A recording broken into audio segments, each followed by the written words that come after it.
Sean sinceros, mira, no le da una diarrea. Miren los alrededores. Ah, sí, profesor, miren. Ah, entonces, la pregunta ¿es importante saber eso o no? Por supuesto, ¿no? Primero, para conocer más sobre nosotros. Segundo, para nuestros pacientes.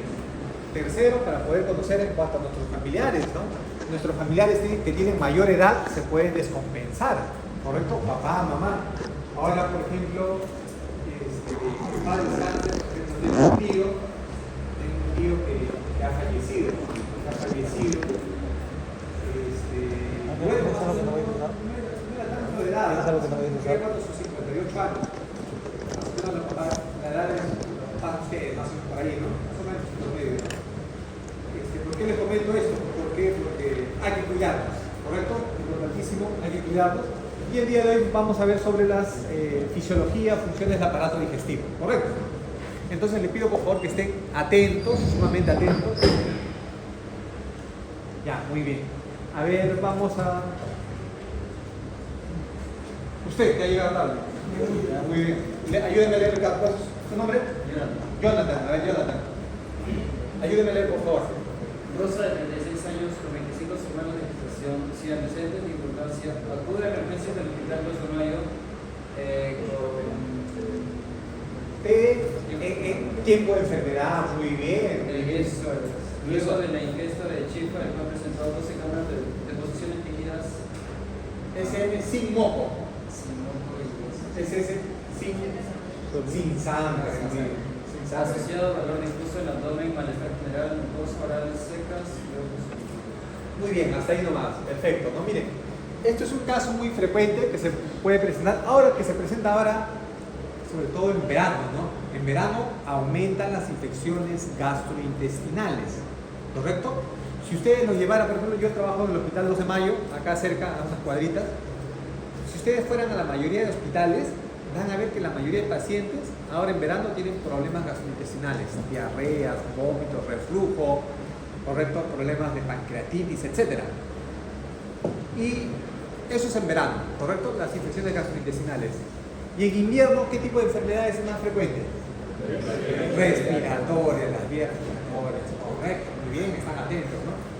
Profesor, mire, ¿y por qué el caso de Rosita estará con, dice, 12 cámaras? O sea, 12 veces ha ido al baño, ¿no? 12 deposiciones, ¿no? ¿Por qué? Porque en el verano, a mayor temperatura, ¿qué pasa con las bacterias? Se reproducen más, claro, ¿no? Y a veces, ustedes tienen que saber eso, ¿no? Eso ya es parte de su especialidad, ¿no? ¿Correcto? En laboratorio clínico. Doctor, ¿qué sucede a nivel, por ejemplo, a nivel microbiológico? A bacteriológico, ¿qué sucede? A mayor temperatura las bacterias se reproducen más. El crecimiento es exponencial de las bacterias. Entonces, si por ahí un alimento no está bien preservado, se va a comenzar, y por ahí tiene bacterias, está contaminado, se va a contaminar más. Pasan las horas, va a tener miles de bacterias.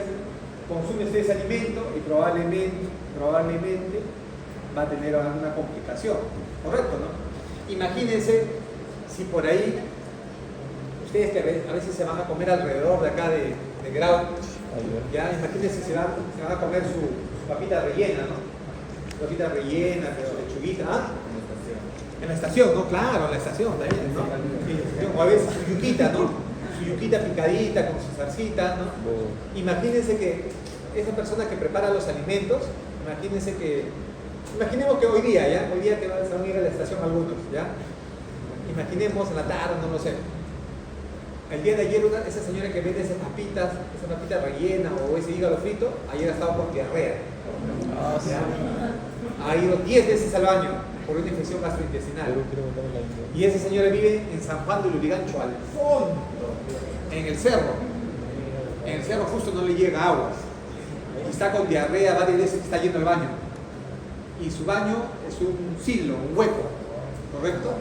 Entonces no tiene para lavarse, no voy a lavar 10 veces, ¿no? No tiene, a la justa tiene agua. Y ese baldecito que tiene, que lo compran en la cisterna, tiene poquita agua, ¿no?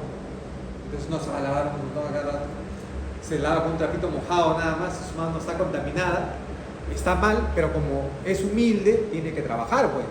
No le va a decir al Estado, ¿sabes qué? Estás con diarrea, yo soy el gobierno, te voy a dar 1000 soles para toda esta semana, para que no, pues.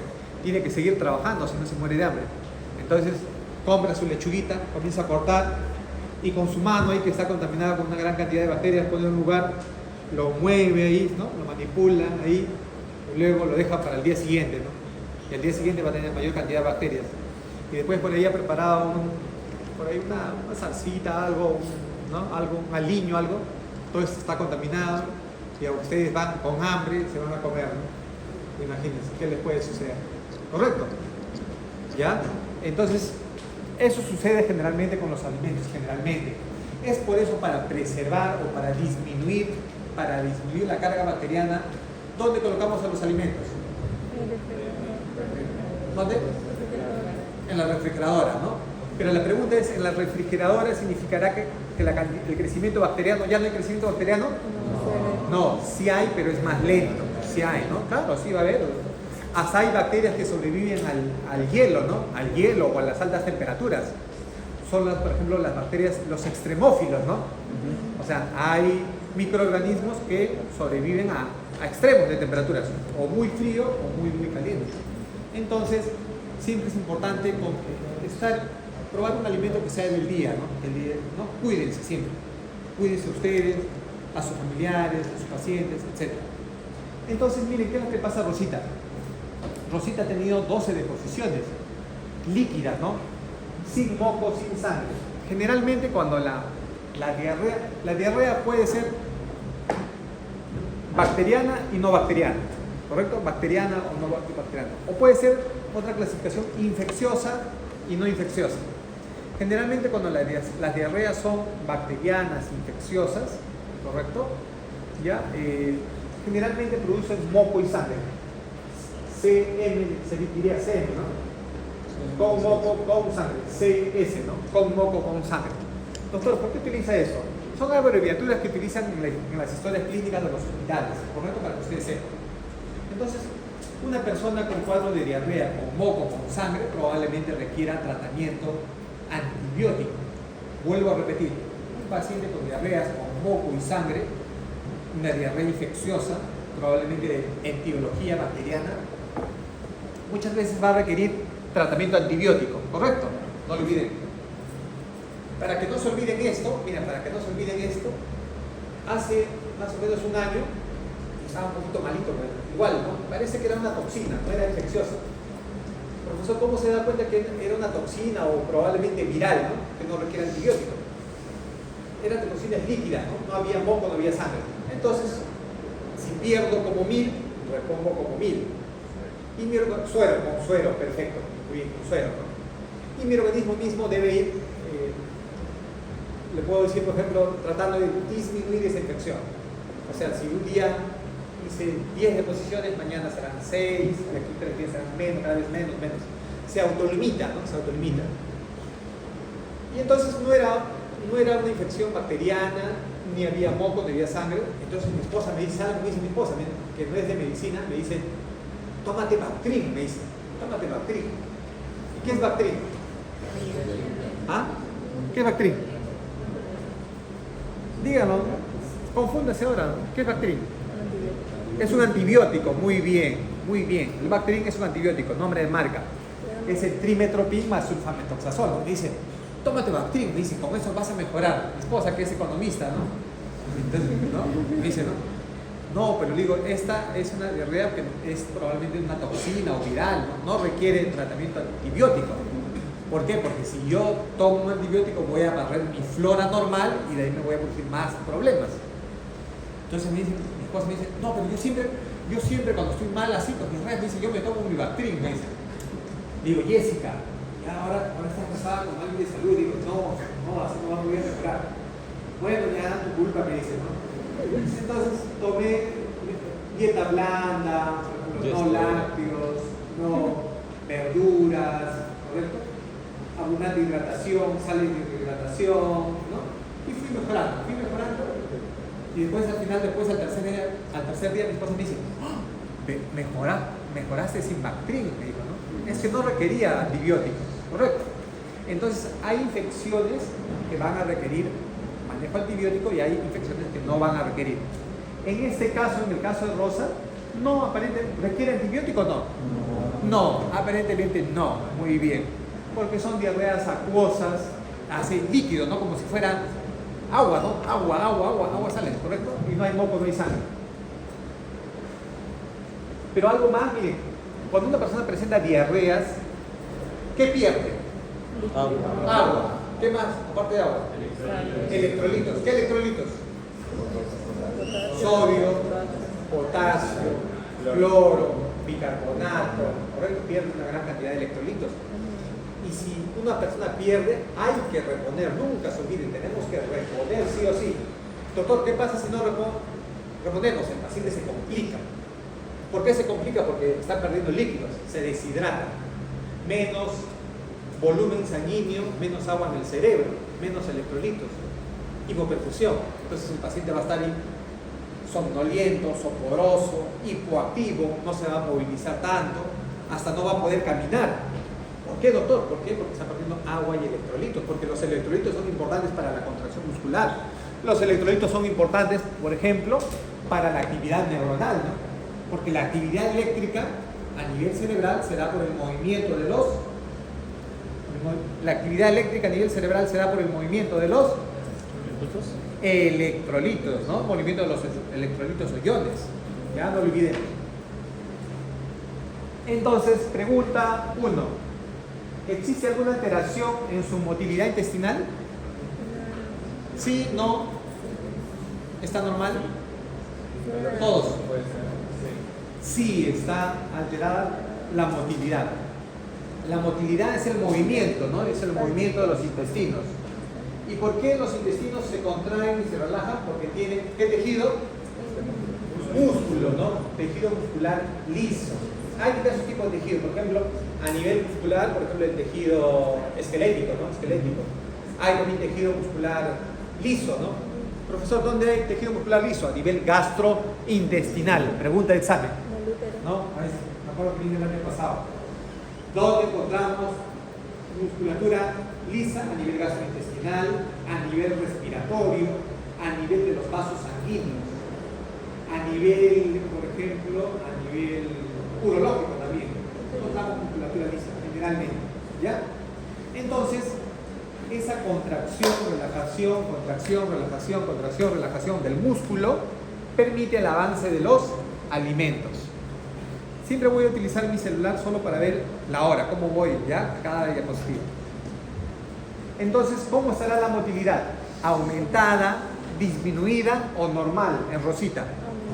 Aumentada, ¿no? Aumentada.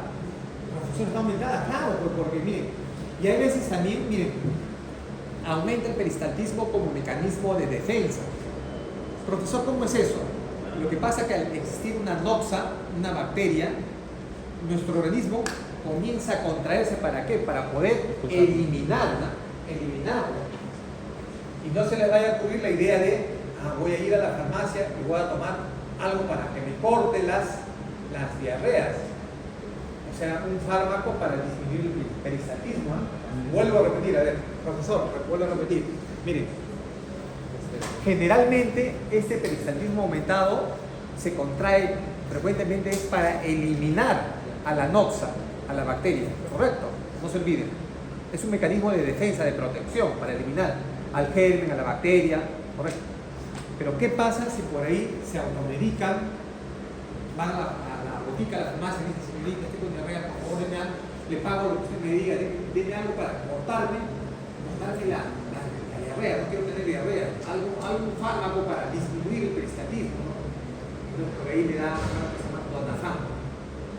Es un fármaco que disminuye la motilidad, ¿no?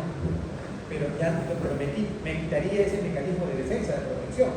Está bien, lo puedo comunicar. Porque ¿qué pasa si disminuye el peristaltismo? Entonces las bacterias van a comenzar a pasar por la mucosa y pueden causar infecciones más severas. ¿Ya? Es como, por ejemplo, les pongo a ver un ejemplo, alguien que quiere ingresar a su casa, un ratero que quiere ingresar, pero toda su familia de ustedes está ahí en su casa. ¿Qué van a hacer? ¿Le van a permitir que ingrese a su casa? No, pues le van a agarrar en ese momento lo que sea y lo van a botar, ¿no? Si está por la puerta de su casa. ¿Ya? Eso es importantísimo. ¿Se entendió? Sí. ¿Hasta aquí alguna pregunta? al fondo. ¿Alguna pregunta?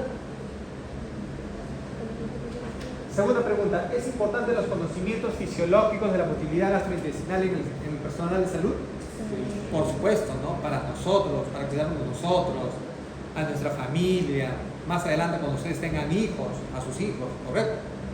Nunca se olviden, si una persona pierde como 100, tiene que reponer como 100.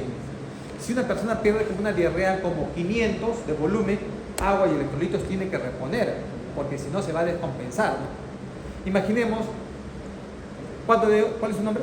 Derek. ¿Ah? Derek. ¿Derek? Imaginemos cuánto el día de hoy tiene para sus pasajes. 5 soles. Ya, 5 soles, ya. Imaginemos, miren, ¿qué pasa si yo le quito sus 5 soles? ¿Podrá llegar a su casa? Probablemente no ingreses, ¿no? Se va a tener que ir caminando. ¿Dónde vive? El Agustino. El Agustino, pero imagínense, ¿no? Se va a descompensar, ¿no? Igual, si yo pierdo, imaginemos, voy al baño, tengo 12 cámaras, pierdo 2 litros de agua, me voy a descompensar, pues. Porque no solo pierdo agua, también pierdo electrolitos, ¿correcto? ¿Ya? Entonces es importante siempre reponer, siempre reponer. Y hay algunos casos en el cual, por ejemplo, pregunta, estén atentos. Tengo un paciente, pongo así, Rosita, presenta 12 deposiciones, más o menos ha perdido 2 litros, y en el cual se le intenta dar de tratamiento por vía oral, sale de rehidratación oral y no lo tolera, lo vomita. ¿Cuál será el tratamiento? La vía endovenosa. Perfecto, ahí ustedes mismos son, ¿no? Así es, vía endovenosa. Profesor, le daré suelo fisiológico, más o menos lo repondré esos 2 litros que han perdido. ¿Está bien? ¿Correcto? ¿Cuándo pasa la vía endovenosa? Cuando la deshidratación es moderada, severa, ¿no? Y cuando no tolera la vía oral. ¿Cómo puede ser que no tolere la vía oral? Porque cuando vomita, ¿no? Le doy tratamiento y lo vomita. Le doy tratamiento y lo vomita, no lo tolera. Entonces ese paciente puede requerir tratamiento endovenoso. ¿Se entendió? Muy bien. Muy bien. Olego, pase por favor, pase. Ya. Entonces con esta diapositiva estamos culminando ya nos vamos a ir, hemos comenzado temprano. ¿Ya? No me tiene una broma. La función del aparato digestivo, miren. ¿Cuántas funciones tiene el aparato digestivo? ¿Cuánto? 6, ¿no? La primera función del aparato digestivo se llama ingestión de los alimentos, ¿no? La ingestión de los alimentos, ¿no? Generalmente tiene ciertas características, por ejemplo, deben ser alimentos saludables, no comida chatarra, ¿no? Buena hidratación, más o menos ustedes se deben hidratar 2 a 3 litros, ¿no? De agua al día. Agua, no he dicho gaseosa, agua, tienen que olvidarse, agua. Por ejemplo, no sé quién les pasó al grupo quiero. Agua, frutas, verduras, no nada de estar tomando. Miren, yo en otras promociones he visto, ¿saben qué? Cuando había examen, les veía con Bol, Monstruo. ¿Cómo se llama? Monster, ¿no? Monster, ¿no? Y miren, y de verdad, yo de verdad me quedé asombrado. ¿Por qué? Porque en mis épocas nadie de mi promoción tomaba eso para estudiar. Tu cafecito nada más, tu cafecito y punto, ¿no? Tus frutas bien para que te aporten glucosa y nada de eso, ¿correcto? O sea, tienen que cuidarse. Ahora hay, miren jóvenes, ahora hay más enfermedades que antes había. Puede ser que se diagnostiquen más, ¿no? Ahora, por ejemplo, hay enfermedades más neurológicas. Hay enfermedades, por ejemplo, hay más autismo, hay más síndrome de Down, etc. Y TDAH, claro, los trastornos, los neurodivergentes, ¿no? ¿Y saben quiénes son los papás de estos neurodivergentes? Somos nosotros, el personal de salud. Sí. Vuelvo a repetir, profesor, ¿y quiénes tienen más niños o hijos neurodivergentes? Nosotros, el personal de salud. O sea, ustedes cuando sean papás, existe una mayor posibilidad. Doctor, ¿pero por qué, doctor? ¿Por qué? Porque muchas veces ustedes cuando comiencen a trabajar van a comenzar a hacer guardias, van a trabajar de noche, ¿correcto? Yo conozco muy buenos laboratoristas, ¿no? En el laboratorio clínico trabajan toda la noche, ¿no? Claro, yo también trabajo en la noche, ¿correcto? Tengo mi tío también, ¿no? El usuario de ustedes trabaja en la noche. Entonces, eso produce complicaciones. Hay que cuidarnos, ¿correcto? punto importante es la ingestión, tiene que ser adecuada a nuestras horas, hidratarnos bien, ¿correcto? Por ejemplo, si usted va a un restaurante y por ahí ve, ¿no?, papitas fritas, ¿no?, dice papitas fritas con pollo broster y por ahí lentejitas con pollito sancochado. La mayoría, ¿qué eligen? Broster, ¿no? Claro, así eligen broster, también se van a ir temprano, se van a morir temprano también. Miren, yo lo digo, ¿saben por qué les digo eso? Porque yo trabajo en UCI, en cuidados intensivos, y a mí se me mueren todos los días, se me mueren pacientes en mi guardia. Sí, mi trabajo es ver muertes. ¿Por qué? Porque la mortalidad en UCI es el 30%, 30-40%. De 10 que ingresan, 3 se mueren.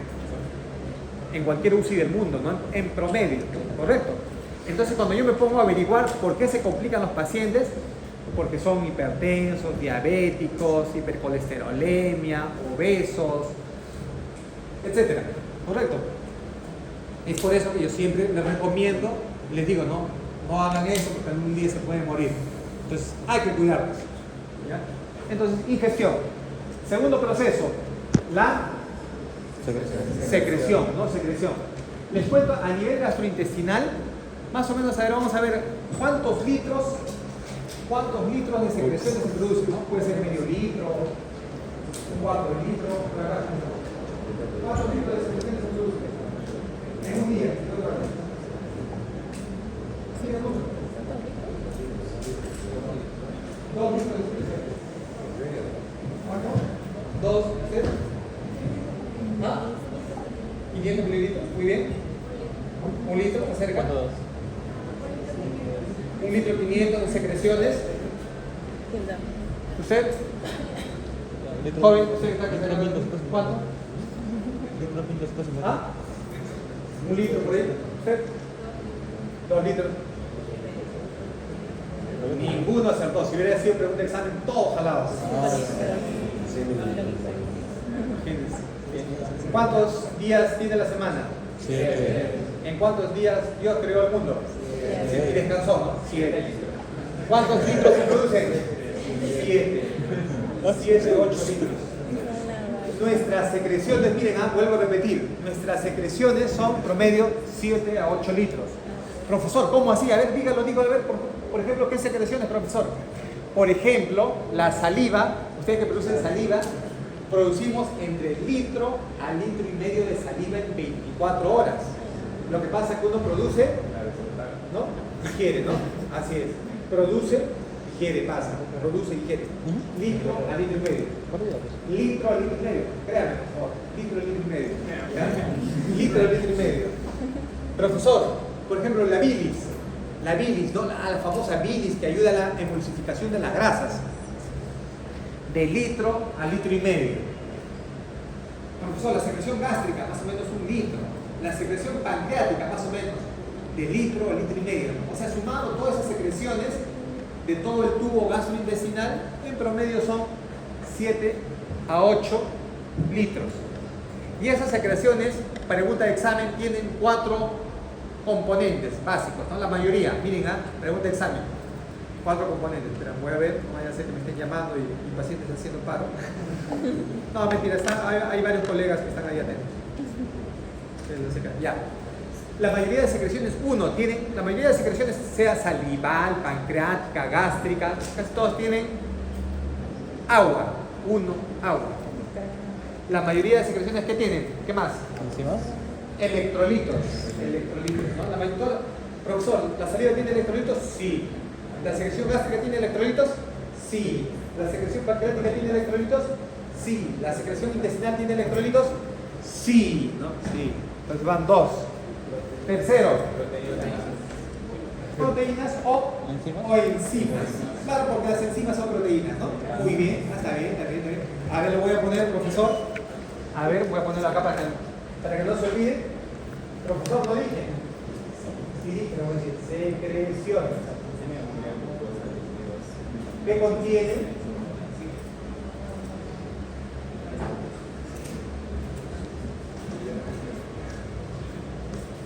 Contiene, ¿qué le decía? 1, Agua. 2, Enzimas. electrolitos, Tercero, Enzimas. enzimas, ¿no? Enzimas.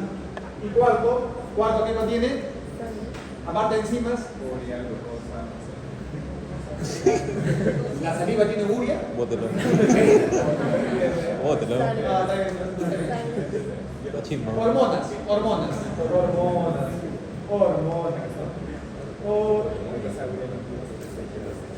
Hormonas, ¿correcto? ¿Ya? Hay hormonas, ¿no? Por ejemplo, hay generalmente casi todas, ¿ah? Casi todas, ¿no? Por ejemplo, profesor, a ver una enzima que esté en la boca. Tialina. La tialina, la alfa amilasa salival, ¿no? La alfa amilasa salival, ¿correcto? Entonces, nunca sabe. Profesor, ¿y en qué ayudan las secreciones? Las secreciones son líquidos producidos a nivel gastrointestinal que van a ayudar a transformar esas partículas grandes en partículas más pequeñas. Ayudan al proceso de digestión, ¿correcto? ¿Ya? Van a transformar ese bolo alimentario en una masa pastosa, que se conoce como quimo, ¿no? Una masa pastosa. Tercera función del aparato digestivo, ¿cuál es?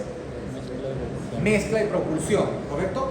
Habíamos dicho que a nivel gastrointestinal hay musculatura de tipo... Uy, no han tomado ese ayuno. Musculatura del tipo lisa, ¿no?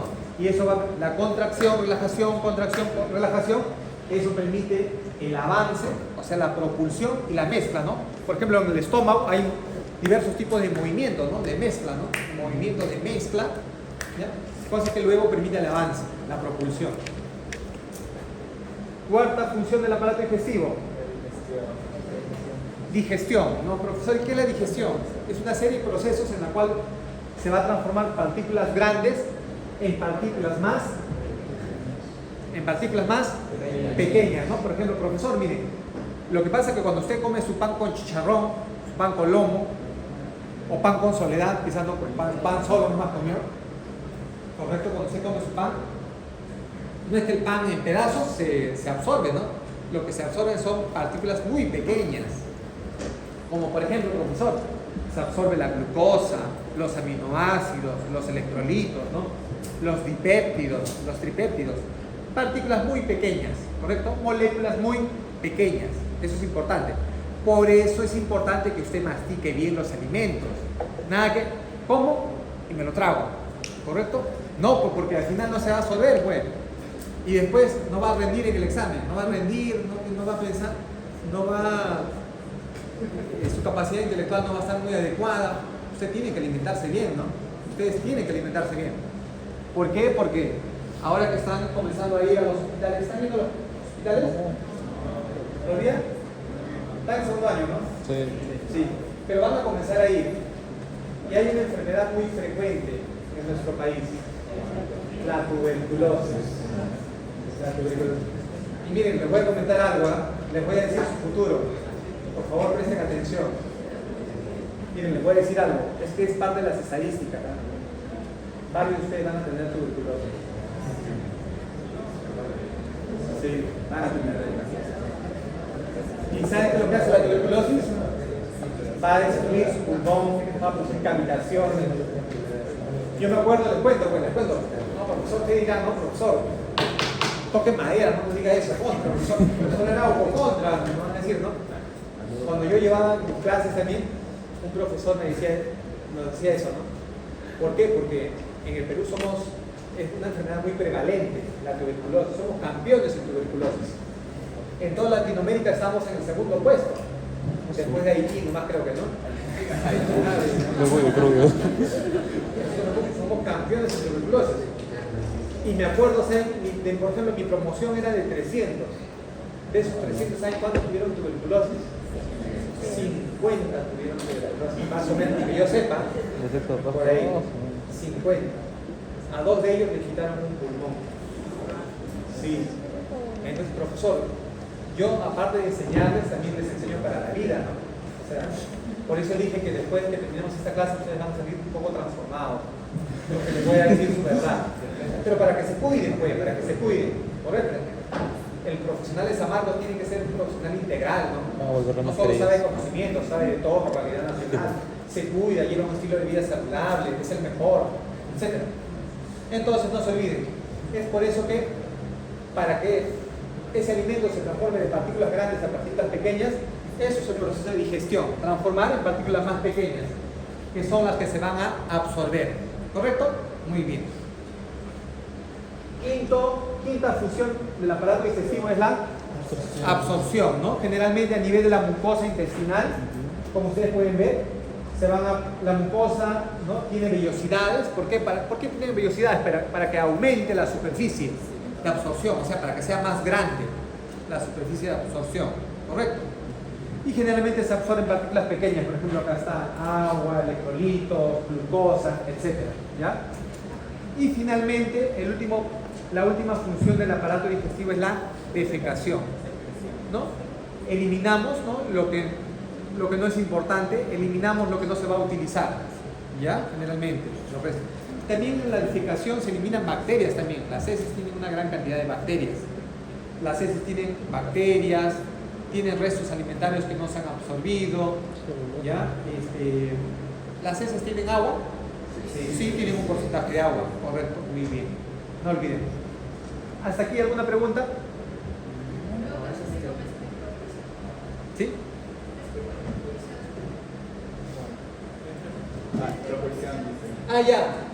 Miren, muy bien. La mezcla, por ejemplo, como su nombre dice, es que los diversos componentes que hay a nivel del tubo gastrointestinal, por ejemplo, el agua, los electrolitos, el alimento, ¿correcto?, van a formar una masa, ¿no? Y eso es debido al movimiento, ¿no? Pero la propulsión es el avance, ¿correcto? Por ejemplo, miren, a ver, miren esta gráfica, por favor, miren. Acá está el quimo, el alimento, ¿correcto? En este extremo se ha contraído. Acá se contrayó y acá se dilató, ¿correcto? Miren, acá está el alimento. Luego, de algún tiempo, en esta parte media, acá se va a contraer. Se contrae. Y al contraerse acá se va a dilatar. Acá se dilata. Y eso va a permitir el avance, la propulsión de los alimentos, ¿correcto? ¿Ya? Generalmente es en un sentido anterógrado, ¿no? Generalmente el peristaltismo es de la parte proximal hacia la parte distal. Eso es lo normal. Pero a veces cuando están con hipo es lo contrario, ¿no? ¿Correcto? Hay personas que tienen enfermedades, patologías, cáncer, que el movimiento puede ser retrógrado y pueden eliminar bilis, pueden eliminar heces por la boca, ¿no? Pero eso ya son enfermedades muy severas. Lo normal es que el peristaltismo permite el avance de la parte proximal de la boca hacia la parte distal, hacia el colon, hacia el ano. Eso es lo normal. ¿Está bien? Muy bien.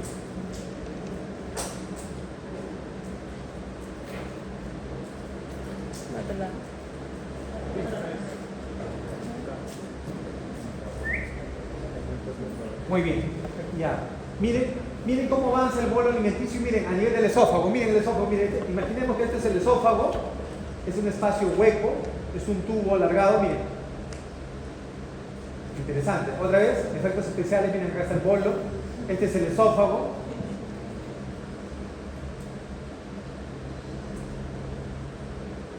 Contrayendo, relajando. ¿Por qué avanza a nivel del esófago? Porque miren acá se contrae y acá se dilata. Luego se contrae y acá se dilata. Se contrae y se dilata, se contrae y se dilata. ¿Correcto? Muy bien. A ver, ¿cómo se llama la que está ahí con la última fila? ¿Así? ¿Su nombre? ¿Ah? ¿Cómo se llama? Valerie. Ya, Valerie. Más fuerte. Valerie, ayúdame a leer lo que dice acá, el esófago. Fuerte. Ok, muy bien. El esófago es la porción del tubo digestivo que va desde la faringe. Profesor, más o menos ¿dónde será la faringe? Más o menos acá será la faringe. Esta es la cavidad oral, la cavidad nasal, la cavidad oral. Y esta parte posterior es la faringe. No, faringe. Entonces, esto vendría a ser el esófago. Miren, esto vendría a ser el esófago. Si esto es el esófago, lo anterior, ¿qué es esto?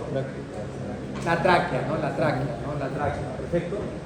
Entonces, el esófago va desde la faringe hasta el estómago. Su compañero, que está a su costado. Acá, ayúdenme por favor. Mide entre 22 y 20 centímetros de longitud de distancia que se encuentra entre los cricoides y el orificio gástrico. Muy bien, más o menos mide entre 22 a 28 centímetros, ¿no? Es un órgano tubular alargado. Perfecto. Siguiente, su compañera está ahí en la esquina. ¿Sí, usted? ¿Su nombre? Sí, usted. Sí. Fernanda. Ayúdenme a leer acá, el esófago. Ok, no tiene cubierta serosa ni mesenterio, ¿no? Fue pregunta de examen, me acuerdo hace 2 años, ¿ya? No tiene serosa ni mesenterio. Ahorita voy a explicar. Profesor, ¿y qué es la serosa? Es una de las capas, la capa más externa, la capa más externa, no tiene eso, ¿no? Por ejemplo, el esófago, la pared del esófago el grosor es muy pequeñito, más o menos 3 milímetros, mide. Si esto es más o menos 1 centímetro, 3 milímetros es la tercera parte, más o menos así será. Así más o menos es el grosor, el espacio, ¿no? El espacio. Es el grosor de la pared del esófago. Es pequeñita, ¿no? 3 milímetros. Entonces se puede dañar, ¿no? Yo he tenido muchos pacientes, les cuento, muchos pacientes, ¿ah?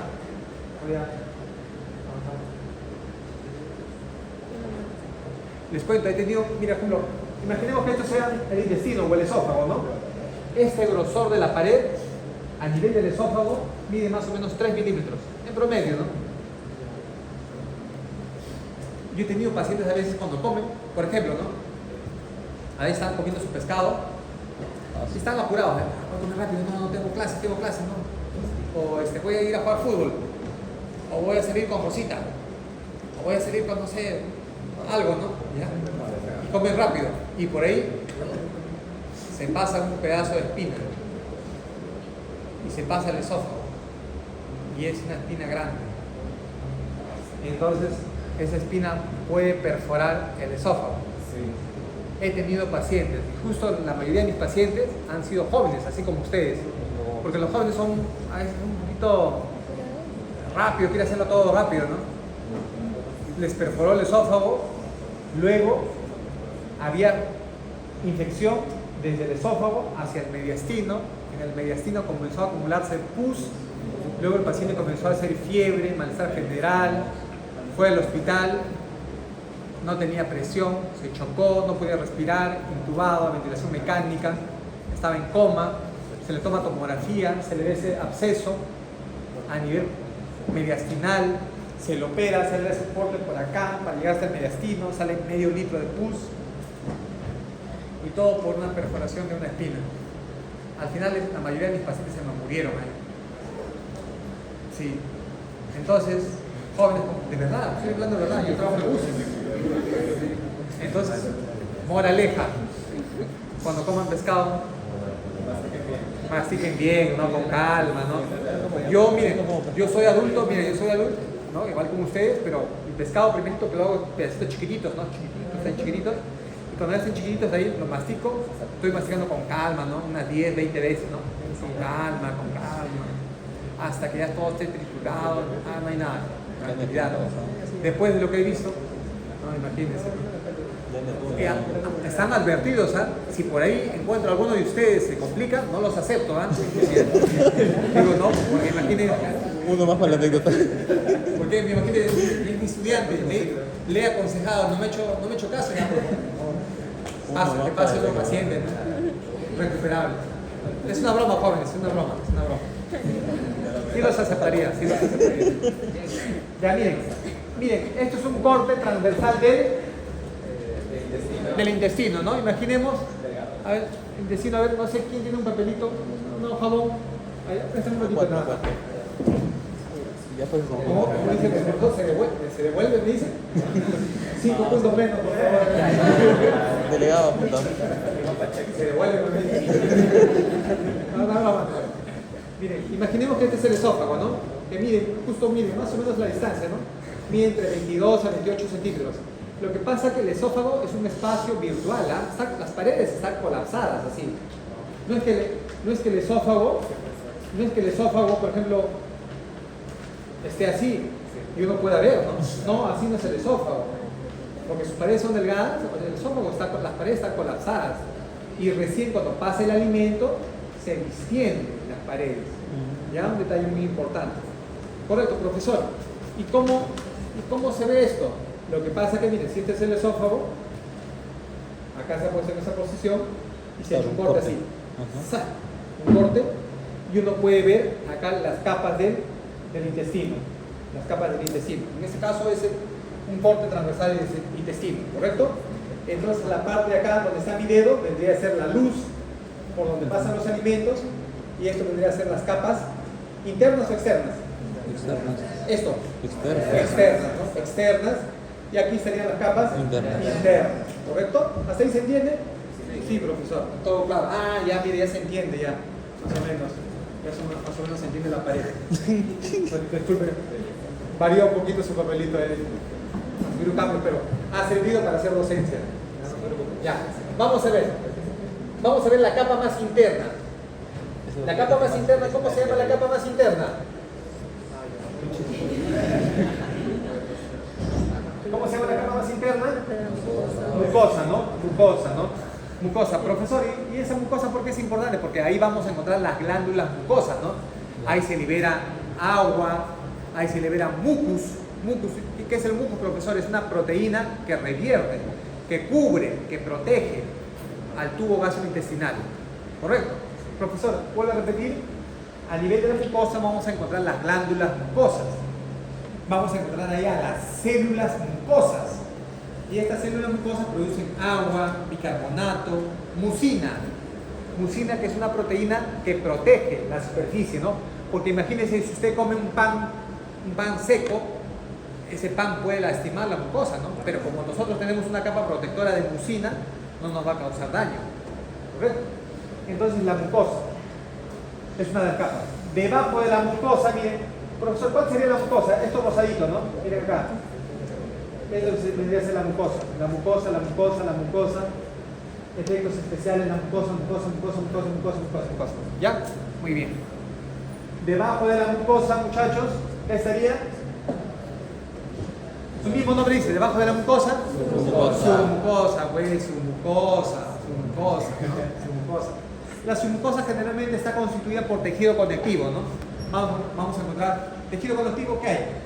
¿De qué está constituido?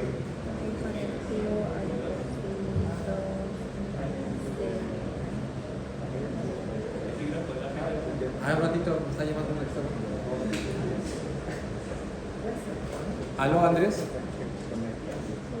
¿Aló?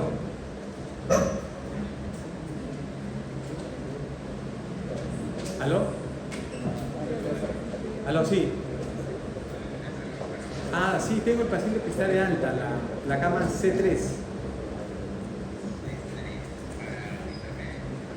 Sí, pero puede pasar también a piso, ¿ah? Si es que no pasa a piso, puede bajar a intermedio.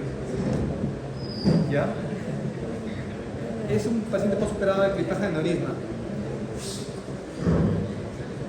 Glasgow está más o menos, Glasgow 14 por ahí, ¿no? 14 está por ahí.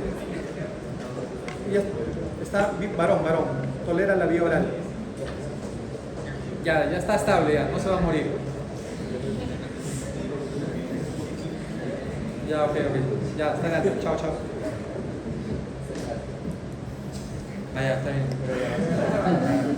Entonces, no, me estaba comentando, Uno menos. me dice, doctor, que su paciente está de alta, me dice. Es un colega, le digo, que está en la cama C3, señor Pedrito, ya se salvó, le digo, ya, entonces, para que venga otro delicado. Ya, No muy lo bien. conocerá. Ya, jóvenes, continuamos. Entonces, la submucosa está constituida de tejido conectivo. Generalmente encontramos fibroblastos, colágeno, fibras reticulares, etc. ¿Ya? Muy bien. Y miren, debajo de la submucosa, ¿qué capa? Ya les dije, ya. Músculo circular. ¿Qué músculo, no? Miren, dos capas, miren. La capa muscular, músculo circular y el músculo longitudinal, ¿ya? Y miren, para eso necesito, para que puedan entender eso, mira, les voy a explicar eso. Necesito 3 papelitos. No, pero los otros compañeros que hay, a ver. Uno, a ver, uno por acá, acá dos, ya, mira, acá, el que me dio, pero voy a tener que utilizar, ¿alguien tiene plumón rojo o rosado? Rosado, o rojo, está bien, ya, muy bien, está bien, a ver, muy bien, venga usted por favor, nombre, Jonathan, miren, para que se pueda entender, ya, miren, vamos a explicar, profesor, cómo es el músculo circular y el músculo longitudinal, ¿ya? Profesor, ¿cómo es eso? Ah, está bien, entiendo eso, pero ¿cómo es la disposición? Imaginemos que este es el esófago, ¿ya? Estas son las capas, la mucosa y la submucosa. Téngalo acá usted, miren acá. Acá, que se vea. Ahí tengo, ya. Imaginemos, ya. ¿La capa más interna cuál es? ¿La circular o la longitudinal? Circular. La capa más interna es la circular. Por ejemplo, a ver, les voy a hacer un ejemplito. A ver.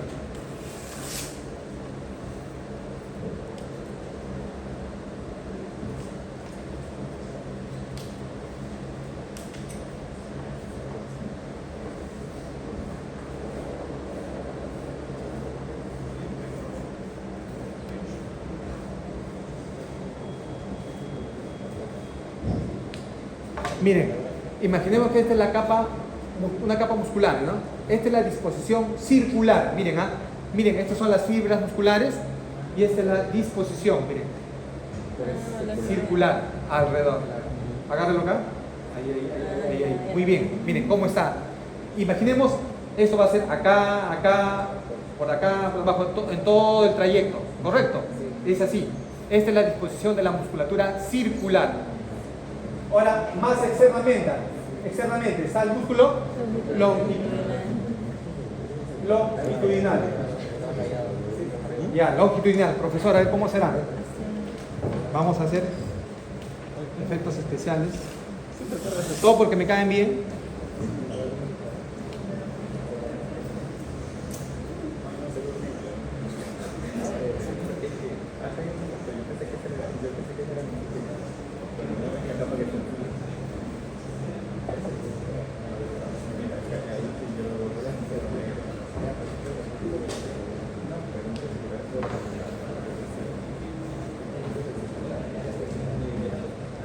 Ya, jóvenes, imaginemos que esto sea tejido muscular, ¿ya?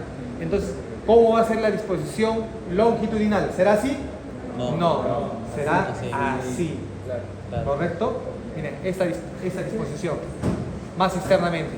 Cosa que, miren, ¿qué pasa? ¿Qué es lo que hace la parte del músculo circular? Lo contrae. Profesor, ¿cómo será la disposición longitudinal? Miren, se contrae acá, permite el avance, ¿no? Contrae acá, después acá, después acá, después acá, después acá, y va a permitir así en un trayecto longitudinal. ¿Correcto? Esta sería la disposición del músculo longitudinal. ¿Se entiende? Sí. Muy bien, gracias. Jonathan. Aplausos a su compañero.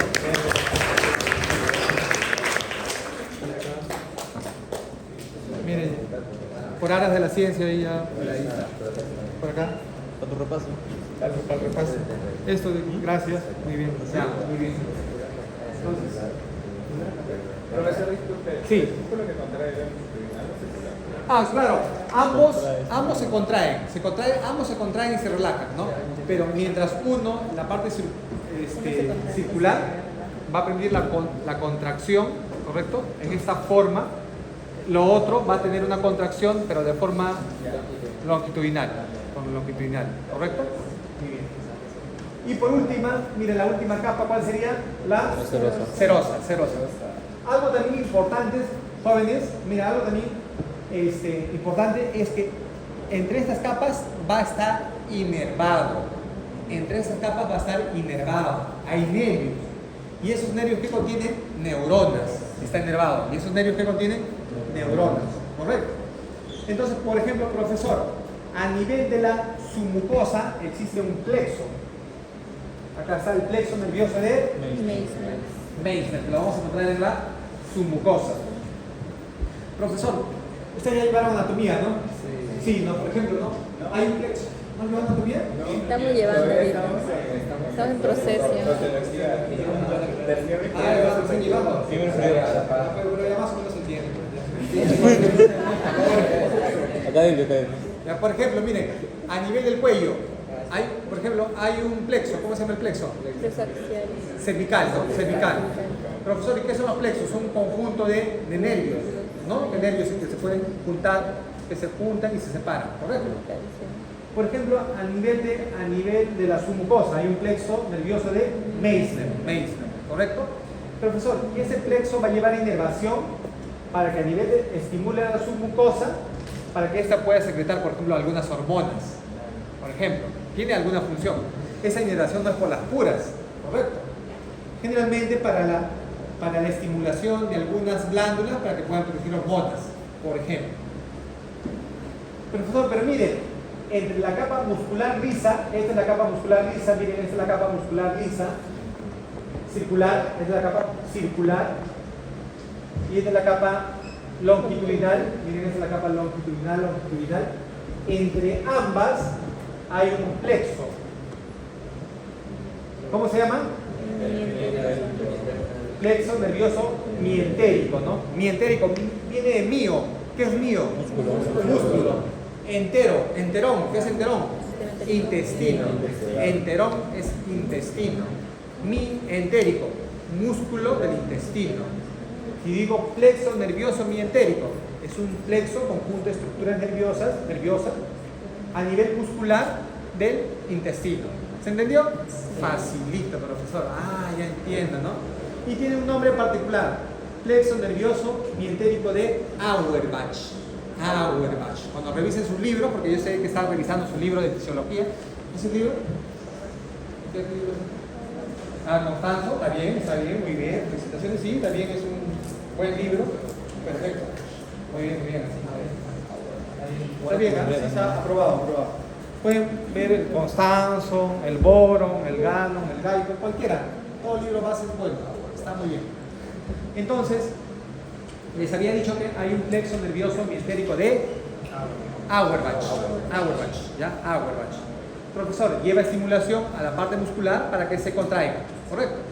Siempre los nervios llevan inervación a nivel muscular para que se produzca la contracción. Por ejemplo, si yo quiero hacer esto, a nivel de mi cerebro, de la corteza, genera información, va por la pirámide, los haces piramidales, llega al tronco cerebral, viaja por la médula, de la médula salen los nervios raquídeos, inervan al músculo y el músculo se contrae. ¿Correcto? Es porque los nervios periféricos estimulan a los músculos para que se dé la contracción. Profesor, también acá igual. A los paquetes musculares hay inervación como el plexo nervioso mientérico, ¿ya? De Auerbach.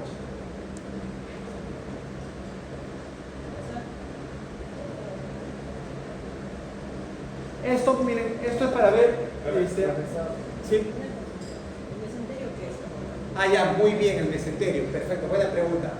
El mesenterio es un tipo de tejido, que está constituido por tejido graso. Tejido graso. Y ese tejido graso va a proteger, por ejemplo, a nivel gastrointestinal. ¿Correcto? A nivel gastrointestinal. ¿Ya? Por ejemplo, hay a nivel de los intestinos, pero no hay a nivel del esófago, ¿no? Esa grasa, tejido graso, que recubre. Profesor, ¿ese tejido graso está vascularizado? Sí, está vascularizado, ¿no? Por ejemplo, miren, a propósito de la pregunta. Una persona con apendicitis, ¿no? La apendicitis, ¿cuál es el tratamiento de la apendicitis? Claro, apendicectomía, ¿no? Retirar. Pero una persona que no se le opera, ¿puede sobrevivir? Sí puede sobrevivir. Pero puede ser que también se muera, ¿no? Pero si tiene suerte se puede salvar. ¿Cómo así, profesor? Si hay una apendicitis, el apéndice se puede perforar, se puede hacer un hueco. Entonces, hay un tejido, el mesogastrio, el tejido graso, que migra hacia donde está la lesión y lo envuelve. Y al tratar de envolverlo, lo focaliza, cosa que la infección se queda ahí nada más. Eso se conoce como el plastrón apendicular. Plastrón. O sea, es la migración del tejido, de los mesos, ¿no? Del mesogastrio, del tejido adiposo que hay a nivel intestinal migra, se mueve, lo envuelve. ¿Para qué? Para protegerlo, para que la infección quede ahí nada más, ¿no? Es como decir, ¿no? Por ejemplo, a ver, imaginemos, hay un loquito que les quiere hacer daño, ¿no? Que quiere venir acá y todo eso. Le pongo sus esposas y ahí lo amarro ahí a un poste, ¿no? Entonces ahí se queda focalizado, ya no hace daño, ¿no? Igual, cuando hay una perforación del apéndice, puede darse, generalmente se da que hay una migración del epíplomo, ¿no? El de tejido graso, hacia ahí, hacia esa lesión, se queda ahí, lo envuelve el tejido graso para tratar de protegernos, ¿no? Eso se conoce como plastrón apendicular. Y puede ser, hay alguna literatura que dice que sí, puede ser que se salva, ¿no? Pasan los días, se salva y no requiere cirugía. Pero eso no en todos los casos, ¿ah? No vayan a hacer caso al 100%, ¿ah? No vayan a decir, no, papá, el profesor Araujo una vez me dijo que yo tengo apendicitis, pero no me voy a operar porque me dijo que me puedo salvar, ¿no? Algunos casos, ¿no? Pues no, que tiene que recibir cirugía, recibe cirugía. ¿Está bien? ¿Ya? Miren, este es el esófago. El esófago tiene dos esfínteres. El esfínter esofágico. Uy, ya están. ¿Quieren seguir un break? No. 5 minutos. No, está bien, siga. Siga. Sí, hasta. Sí, continuamos. Sí. Porque más o menos acabaremos a las 12:30.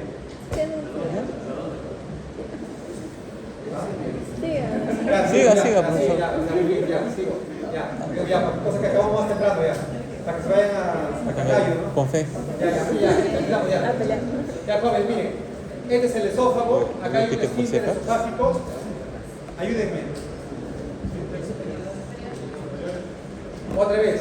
Este es el esófago. Tiene dos esfínteres. Esfínter esofágico Superior. inferior. Así como hay un superior, hay un Inferior. Esfínter esofágico inferior. ¿Correcto? Nos avisó. Profesor, ¿qué es un esfínter? Es una prominencia, es una proliferación, es un aumento de tejido muscular, ¿correcto? Es como una válvula, va a permitir que pasen los alimentos. Ese esfínter se puede cerrar más, pero también se puede abrir, se cierra o se abre, ¿correcto? Y en esa región del tubo digestivo ya hay un incremento del tejido muscular. Un esfínter generalmente es una región que funciona como una válvula que permite el pasaje de los alimentos. ¿Y a qué se debe? Que hay una proliferación muscular en esa región. El esófago tiene esfínter esofágico superior e inferior. Miren, eso sí tienen que saberlo. Miren, profesor, esto ya es su especialidad, ¿eh? A ver, esto es una fluoroscopía, ¿no? ¿Fluoroscopía con qué sustancia? Con barium, ¿no? Profesor, ¿qué es esto? Lo que pasa es que a una persona, a veces cuando tiene alguna enfermedad esofágica, no sabemos qué puede tener, no puede tener un tumor, puede tener, por ejemplo, una hernia, alguna lesión. Yo quiero ver cómo está ese esófago, cómo está la movilidad. Entonces, le voy a dar una sustancia contraste, le voy a dar probablemente un líquido, y ese líquido va a tener una sustancia, por ejemplo, el bario.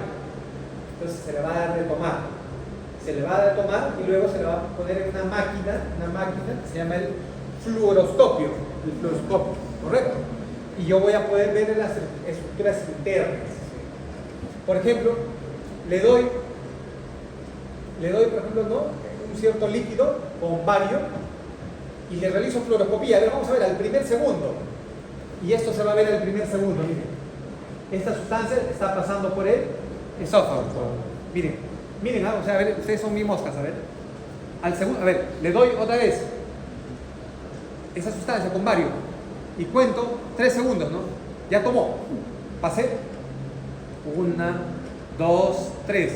Fluoroscopía. A ver, miren, ¿qué va a pasar con el líquido? A los 3 segundos. ¿Qué pasó? A comparación del primer segundo, ¿cómo está? Ya está. ¿Qué ha pasado? Disminuyó su longitud. No, está que... Se redujo. A ver, para que se den cuenta, a ver, otra vez, a ver. Me dan de tomar, miren, líquido con bario. Pasan 6 segundos. Pasé 1, 2, 3, 4, 5, 6. A ver, imagen, fluoroscopía, ¿no? Fluoroscopía para que se me vea. Y miren, al segundo 6 está acá. ¿Qué significa el segundo 6? Que ha recorrido ya todo el esófago.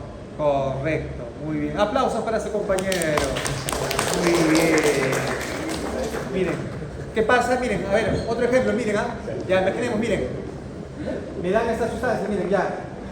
Líquido con sustancia varitada. Tomo.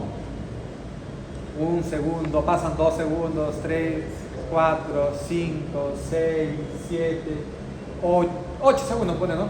Ya, fluoroscopía, para que me vean, a ver, por dentro, a ver. Y está eso. ¿Qué significa? Que después de 8 segundos ya no está en el esófago. Probablemente, ¿dónde esté? En el estómago, ¿no? En el estómago, ¿no? Porque debajo del esófago está el estómago, ¿no? Correcto.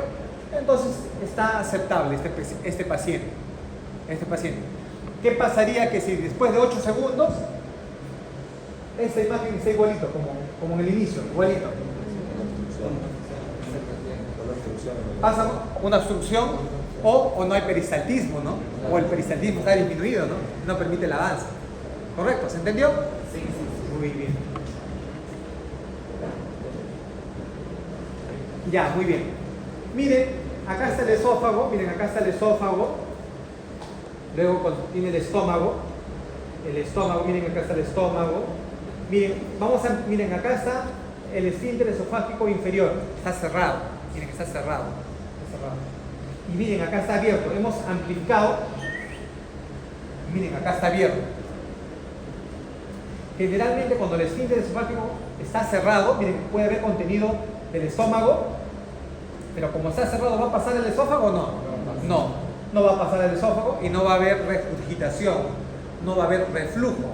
El reflujo es el ascenso del contenido gástrico y que puede pasar al esófago, ¿correcto?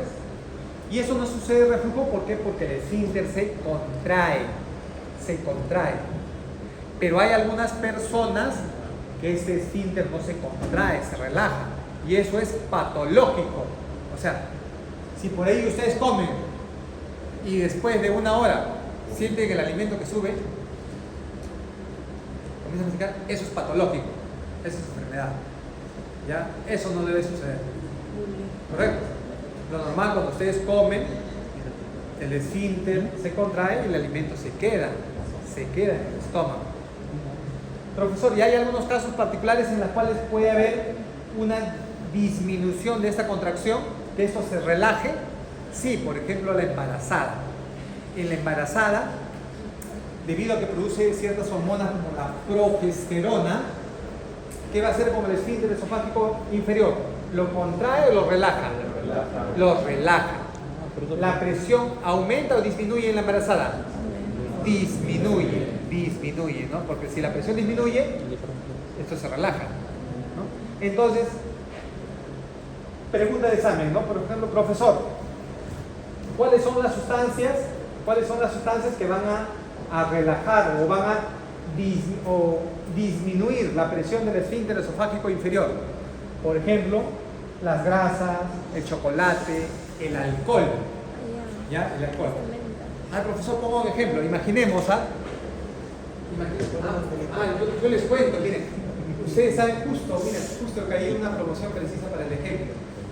Ustedes saben que hace muchos años la semana de la medicina no se daba, ni la semana de las otras escuelas, de tecnología, de nutrición, de farmacia. Se prohibió celebrar la semana de cada facultad, de cada área, que la cachita es San Fernando. ¿Sabían o no sabían? Sí. ¿Saben por qué? ¿Saben qué cuento? ¿Se tumbaron una palmera? ¿Tumbaron una palmera? ¿Tomaron una palmerita? Sí, pues. No, eso es algo mínimo, les cuento, ¿no? ¿No les han contado? ¿Tumbaron el paradigma? Un alumno se murió. ¿Y saben de dónde era? Sí. Es decir, de qué área no me acuerdo. Pero sí, les cuento. Este año casi pasa. Les cuento, a ver. justo propósito, mire, por eso yo les digo que yo les cuento para su vida, pues, mira, a ver, si Muy justo tarde. esta diapositiva tiene que ver, miren, ¿qué es lo que pasa? Miren, ¿qué pasa si un día usted come su pancito con chicharrón? La grasa que lo que hace con el esfínter disminuye, ¿no? Disminuye la presión del esfínter esofágico, disminuye y lo abre.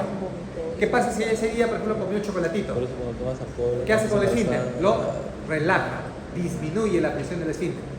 ¿Y qué tal justo ese día? Es la, por ejemplo, como es su semana. ¿Cuándo es su semana de ustedes? Diciembre. Diciembre, ¿no? ¿Primera semana? Sí. ¿No?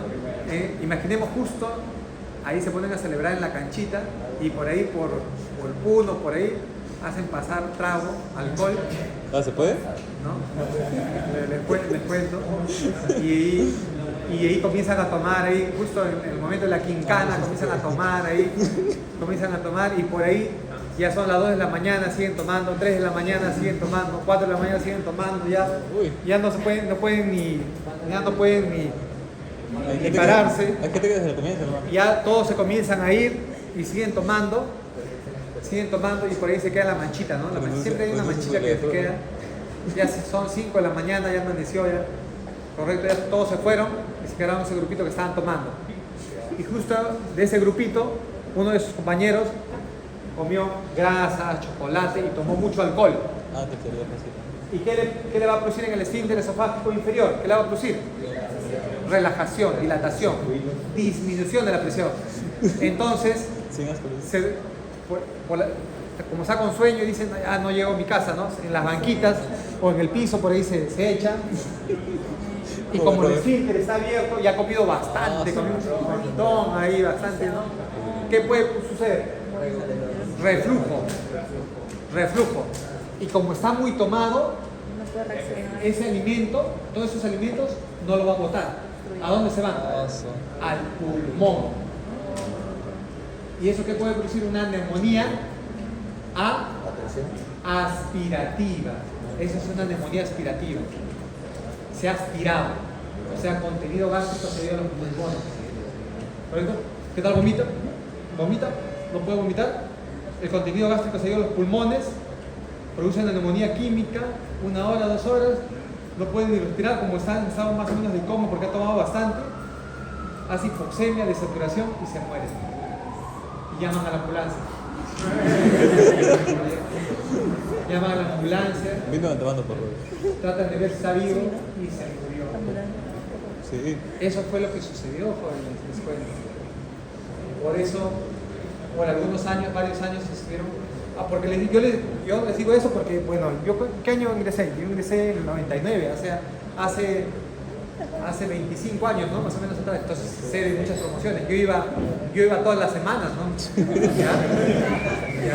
Enfermería, y bueno, y eso fue lo que sucedió, Juan. Entonces, moraleja, ya saben muy bien por su clase de gastro que hay algunas sustancias, tanto hormonas, neurotransmisores, fármacos y algunos alimentos que disminuyen la presión y eso puede producir reflujo, ¿correcto?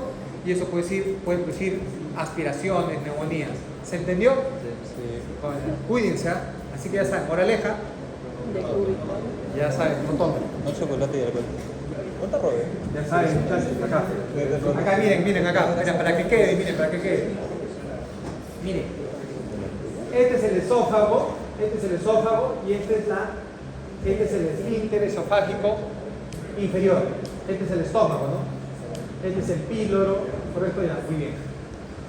Normalmente la presión del esfínter esofágico superior normalmente debe ser mayor a 20, lo normal en nosotros la presión del esfínter debe ser mayor a 20.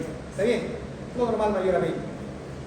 A ver, vamos a ver en una gestante. Habíamos dicho que en una gestante, debido a la progesterona, ese esfínter se va a relajar. La presión va a estar disminuida, ¿correcto? Por ejemplo, una gestante a las 12 semanas. Miren, esto será la presión del esfínter. ¿Cuánto? Más o menos. ¿Cuánto será la presión? 10, 9. 9 por ahí, ¿no? 9, 8, ¿no? Está por debajo de 20, ¿no? Si la presión está disminuida, ¿cómo será su esfínter esofágico inferior? Abierto, dilatado. Es por eso que la gestante va a tener reflujo, ¿no? ¿Come? Siente, se siente mal, tiene eructos, ¿no? No le cae bien la comida. Generalmente las primeras semanas. ¿Ya? Es por eso que la gestante a veces debe comer solo poquito nomás, ¿no? Poquito y varias veces al día, ¿no? Poquito. A las 24 semanas de gestación, más o menos ¿cuánto estará la presión del esfínter esofágico inferior? 6, 7, ¿no? Más o menos 6, 7, ha bajado más. Luego a las 36 semanas, más o menos ¿cuánto será? 5, 4, más o menos, ¿no? ¿Y cómo va a estar ese esfínter? Más abierto, ¿no? Más abierto, ¿no? Más abierto. Mira, puedes ver. Es por eso que la gestante cuando duerme también no va a dormir así echada, ¿no? Se queda con su cabecerita, ¿no? Con su cabecera a 30 grados. Tiene que tener cuidado. ¿Correcto? Y luego, mire, ya da luz. Profesor, ¿y esto por qué es? Efecto de la progesterona. La progesterona es una hormona que disminuye la presión del esfínter esofágico inferior. Luego da luz, luego ya en el postparto, ya dio a luz, miren. ¿Cuánto será más o menos la presión? Miren. 20, ¿no? 20 por encima de 20, ¿no? Miren cómo estará el esfínter esofágico inferior. Cerrado, ¿no? Más o menos cerrado. ¿Se entendió? Sí, profesor, se entendió, ¿no? Entonces, miren, hay muchas sustancias, fármacos, neurotransmisores, hormonas, alimentos como la grasa, el tabaco, el alcohol, los chocolates, que van a disminuir esa presión del esfínter, ¿verdad? A ver, miren, esta es una clasificación de Hill. Esto es lo que, miren, profesor, es una clasificación endoscópica para ver cómo está el esfínter esofágico inferior. Les voy a poner un ejemplo, ¿ya? A ver, miren, les voy a poner un ejemplo, miren, ¿ah? A ver, la promoción anterior me entendió en un ejemplo más, a ver ustedes en cuánto, miren. Imaginemos, este es el esófago y esto es el estómago, ¿correcto? ¿Ya? Generalmente es un procedimiento endoscópico para ver si el paciente cómo está la presión del esfínter esofágico. Esto es lo normal, porque está cerrado el esfínter. Y acá, miren, ¿cómo está el esfínter? Abierto. Esto es lo anormal, patológico. Imaginemos, miren, esto negrito que es, profesor, el endoscopio. Es el endoscopio. Es un tubito negro que se introduce en la boca, ¿no? Imaginemos, ¿no? Voy a simular nada más. Me introducen este tubito, ingresa, va a ingresar, va a pasar por el esófago, luego por el esófago, esfínter esofágico superior, inferior, y luego ¿a dónde va a llegar? Al estómago. Imaginemos, ¿ya? Y en la punta tiene una cámara. Miren, por favor, estén atentos, en la punta tiene una cámara. Este es el estómago y este es el esófago. Miren, está ingresando, ¿ya? ¿Qué tal si la presión en el esfínter está normal? Entonces va a estar cerrado, ¿correcto? Miren, está cerrado, así va a estar. Miren, imaginemos, en la punta hay una cámara, miren acá, y es lo que va a hacer esto, ¿no? Va a curvear y va a ver esto. Cómo está ingresando, ¿no? Correcto. Acá está la punta de la cámara y está viendo acá cómo está ingresando, ¿correcto? Cómo está ingresando el endoscopio. Y esto está cerrado, y ve ahí, ¿no? Y como está casi cerrado, puedo poner así, como está casi cerrado, es una presión normal, como en el caso 1, por eso se ve ese negrito, ¿no? Miren, acá está la punta, acá está, por ejemplo, ¿no? La cámara, va a doblar, miren, va a doblar, y va a ver acá. ¿Qué es lo que va a ver? Acá está el esfínter, está cerrado, y acá ya está el endoscopio, ¿correcto? Y es lo que se ve esto, Acá está el esfínter. Profesor, ¿y por qué se está viendo eso? Porque por acá probablemente está la cámara que ha doblado y que está viendo, y que está normal. ¿Se entendió? Sí. Vamos a poner el extremo, una clasificación de Hill 4. Ya vamos a poner 4. Miren, así va a estar el esfínter, correcto. Ingresa el endoscopio. Ingresa el endoscopio. Da una curva, la punta de la cámara, y va a ver esto, ¿no? Está más o menos abierto, ¿no? Y es lo que se ve acá. Correcto. Esta es una clasificación 1, 2, 3, 4. De los 4, ¿cuál es la persona normal? 1, categórico. De los 4, ¿cuál es el más grave? El 4, ¿no? ¿Qué se hace? De los 4, ¿en cuál de ellos estará la presión del esfínter? Escuchen, la presión del esfínter esofágico estará muy disminuida. 4, muy bien. ¿En cuál de ellos, 4, la presión del esfínter esofágico estará aumentada? 1. Muy bien. Aplausos para ustedes. Se entendió bastante, ¿verdad? Bueno, entonces, esta promoción es buena. Es buena. Ya, muy bien, entendido la primera. No, muy buena la otra.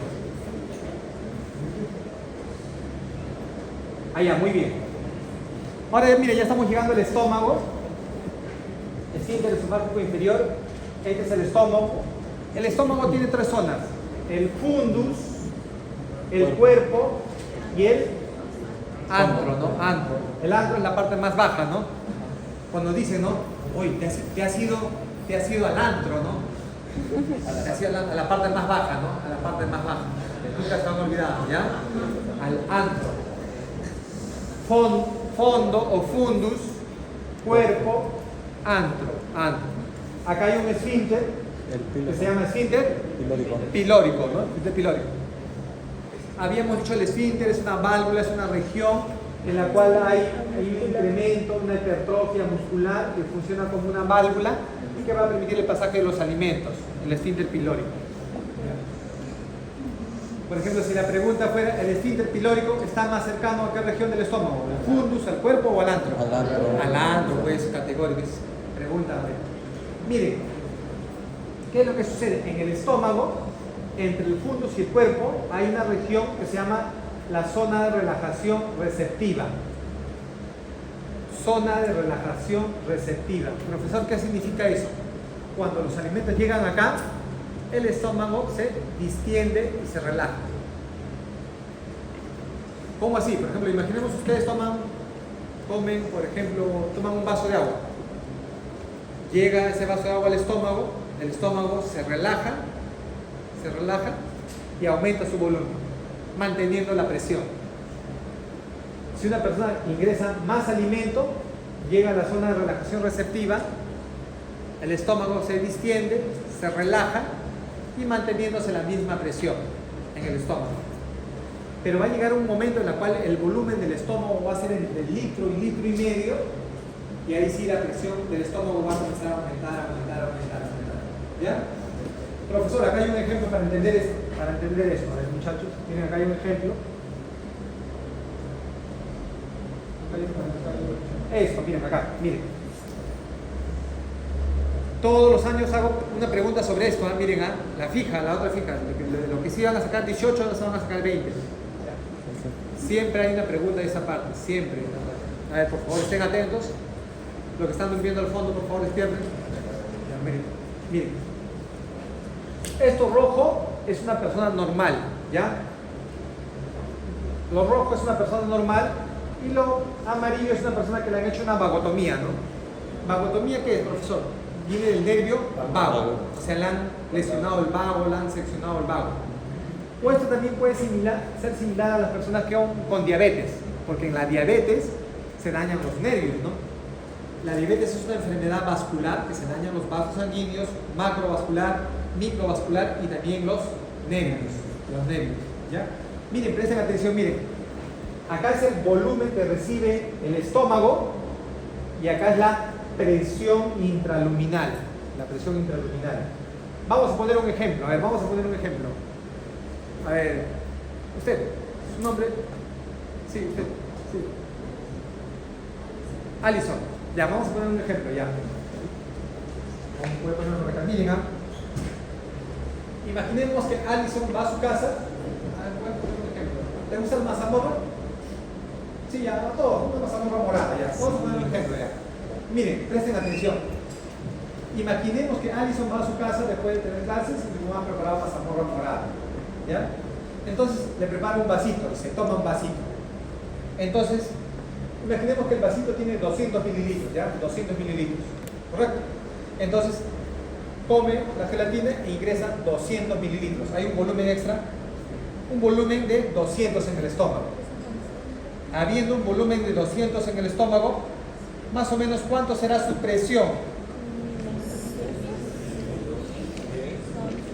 Más o menos 10. La presión en su estómago con esos 200 mililitros ha sido 10. Pero ¿qué tal le dice a su mamá? Mamita, no, está riquísimo, esta mazamorra, ¿no? Está espectacular. Un vasito más. Ya, hija, no hay problema. Tú estás estudiando bien, has sacado buenas notas. Muy bien, está bien, hija, está bien. Otro vasito más. Entonces, otro vasito más.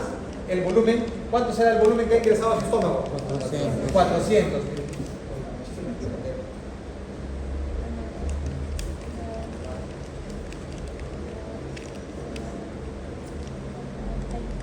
Ya.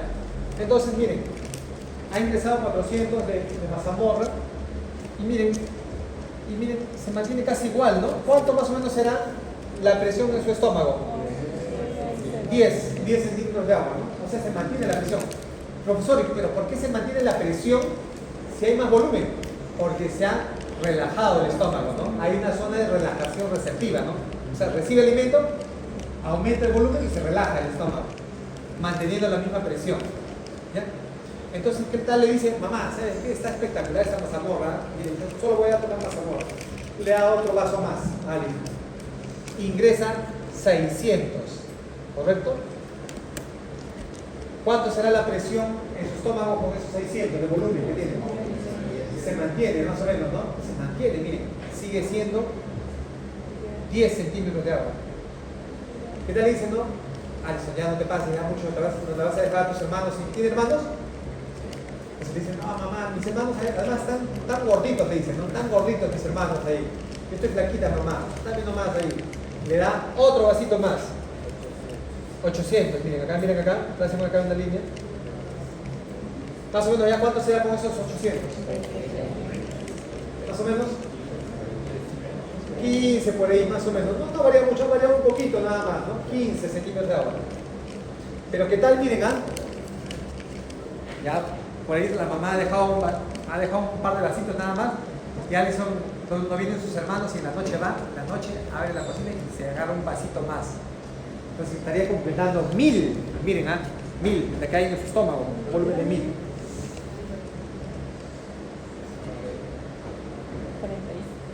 Más o menos con ese 1000, miren acá, hagan sus cálculos ustedes. Más o menos ya con esos 1000, ahí sí va a aumentar la presión de a nivel intraluminal, ¿no? Más o menos, ¿cuánto será? 40 por ahí, ¿no? Más o menos 40, ¿correcto? Esto es lo normal. Profesor, ¿qué significa eso? Que cuando una persona recibe alimento, les había dicho, hay una zona de relajación receptiva. El estómago se relaja y recibe más y más y más volumen, hasta llegar a su capacidad, ¿no? Que es entre 1000 a 1500, ahí sí aumenta la presión. Y cuando ya aumenta la presión, ahí sí ya se siente, aumenta la presión, estimula los nervios que están alrededor. Y al estimular los nervios, ay, pues ya me siento llena ya. Me siento lleno ya. ¿Por qué ya se siente lleno? Porque ha aumentado la presión y al aumentar la presión del estómago, se ha distendido el estómago y está estimulando a los nervios, por ejemplo el nervio vago. Y esos nervios, la información lo llevan al cerebro. Entonces ya estoy lleno, ya estoy llena. ¿Se entiende? Eso es lo normal. Miren, este es un estómago normal, ¿correcto? Ya, miren, y vamos a ver, este es un ejemplo de una persona con vagotomía, o sea, se le ha extirpado el nervio vago, o también esto es algo similar a un paciente con diabetes, ¿no? Con diabetes, un estado avanzado de la enfermedad, ¿ya? Vamos a poner un estado de la enfermedad de la diabetes, ¿no? Cuando ya el paciente ya está terminal. A ver, ¿qué es lo que sucede?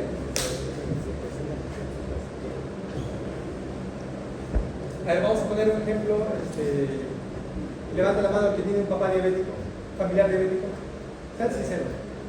Muy bien. ¿Su nombre? Michael. Vamos a poner el ejemplo de Michael, ¿ya? ¿Quién es eso? Mi abuelo. Su abuelito, vamos. ¿Su abuelito cómo se llama? Nemías. ¿Nemías? Nemías, ya. Vamos a poner su abuelito de Michael, a ver, mira. Vamos a ver qué es lo que tiene su abuelito de Michael, ¿ya?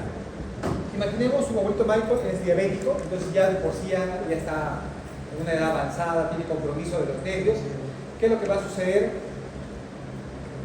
¿Qué es lo que va a suceder con sus nervios? Miren, sus nervios están dañados. Y al estar con los nervios dañados, va a haber una alteración de la presión intraluminal. ¿Qué tal? Al abuelito le damos un vasito de mazamorra. Más o menos, ¿cuánto será la presión cuando toma 200 mililitros? 20, ¿no? Más o menos 20. Más o menos 20 centímetros de agua. ¿Qué tal ese abuelito? Me mira y dice, ay, bueno, dame una mazamorra, siéntate la amor, a bastones. Y Michael le hace caso, le da otro vasito más de mazamorra a su abuelito. 400, miren, ¿ah? Segundo vasito. 40, 40 tantos. ¿Cuánto será la presión en su estómago al tomar un segundo vasito? Más o menos 40, ¿no? 40. La presión aumentada, ¿correcto? En su estómago. Eso ya es algo patológico. ¿Qué pasa si otro vasito más? 600.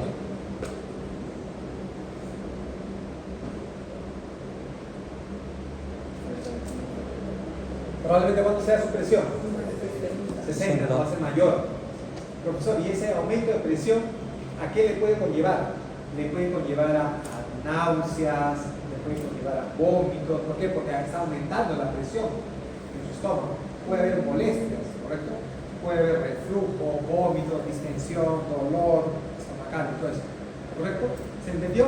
Sí. Entonces, profesor, ¿y por qué se da eso? Porque hay alteraciones a nivel de los nervios. ¿Ya? Delegado, ¿cuántos minutos más nos podemos quedar? Porque tenemos otra clase más, ¿no?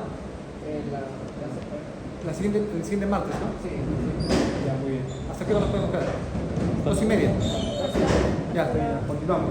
2:30, continuamos ya. Sí, pues. Ya, muy bien. Continuamos, 2:30 paramos, ¿ya? Muy bien. ¿Podría ser que se acabó? Ah, ya vas a completar ya, a completar ya. Entonces avancemos rápido ya. Ya miren, al nivel del estómago también hay algunos casos, jóvenes, el estómago tiene un volumen de 1000 a 1500. Y hay algunos casos, por ejemplo, las personas que quieren bajar de peso, hay múltiples formas, ¿no? Uno, la dieta normal, otro también se recorta el estómago, ¿no? Sí. Por ejemplo, voy a hacer Quiero preguntar eso. Bypass. Es un bypass gástrico. ¿Sí no sé lo que puse? Ah, Voy a aprovecharlo. yo no lo leo. Ese patológico. Ahí con la conclusión. Conclusiones locales. Miren, si este es el esófago y este es el estómago, vamos a poner un ejemplo. Profesor, ¿han escuchado de la manga gástrica o no? Sí. Profesor, ¿en qué consiste la manga gástrica? Esto de acá, lo que estoy subrayando, le quitan. Y solo quedaría este segmento. Me quedo con puro intestino. Parece una manguita, ¿no? Sí. Por eso se llama manga gástrica. Y le recortan el 70-80% del estómago. Profesor, pero eso a la larga produce complicaciones, porque en el estómago se producen enzimas, se producen hormonas, ¿correcto? Y se produce una gran cantidad de enzimas y hormonas, les cuento, ¿no? Hay una gran cantidad, lo vamos a ver la siguiente clase, hay una gran cantidad de hormonas, por ejemplo, se producen hormonas como el factor intrínseco de Castlé, que ayuda a la absorción de la vitamina B2. Y si me quito casi todo el estómago, no voy a producir, voy a tener alteraciones. Voy a tener alteraciones cognitivas, intelectuales, alteraciones hidroelectrolíticas, etc. No es que, me opero y bonito. No. Peor, uno se complica. Claro que el cirujano va a decir, no, normal, por tener el dinero, el vil y cochino dinero, a veces los operan, ¿no? Pero después, a él no se le muere. ¿A quién se le muere? A mí se me muere porque a mí me llega complicado. Claro. El paciente se complica, después no va al cirujano, el cirujano dice, no, vaya a emergencia, vaya a UCI, no vaya a emergencia, por favor, ahí que lo vea. De ahí se complica, yo lo veo, ¿correcto? Entonces, hay otras opciones de tratamiento también, por ejemplo, a veces en algunos casos se puede colocar un balón intragástrico.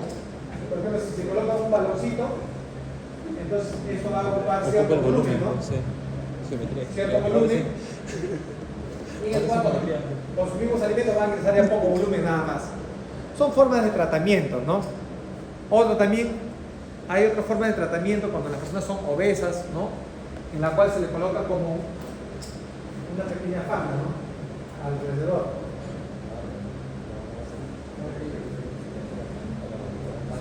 Una pequeña fajita alrededor, ¿para qué? Para que el estómago no se distiende, ¿no?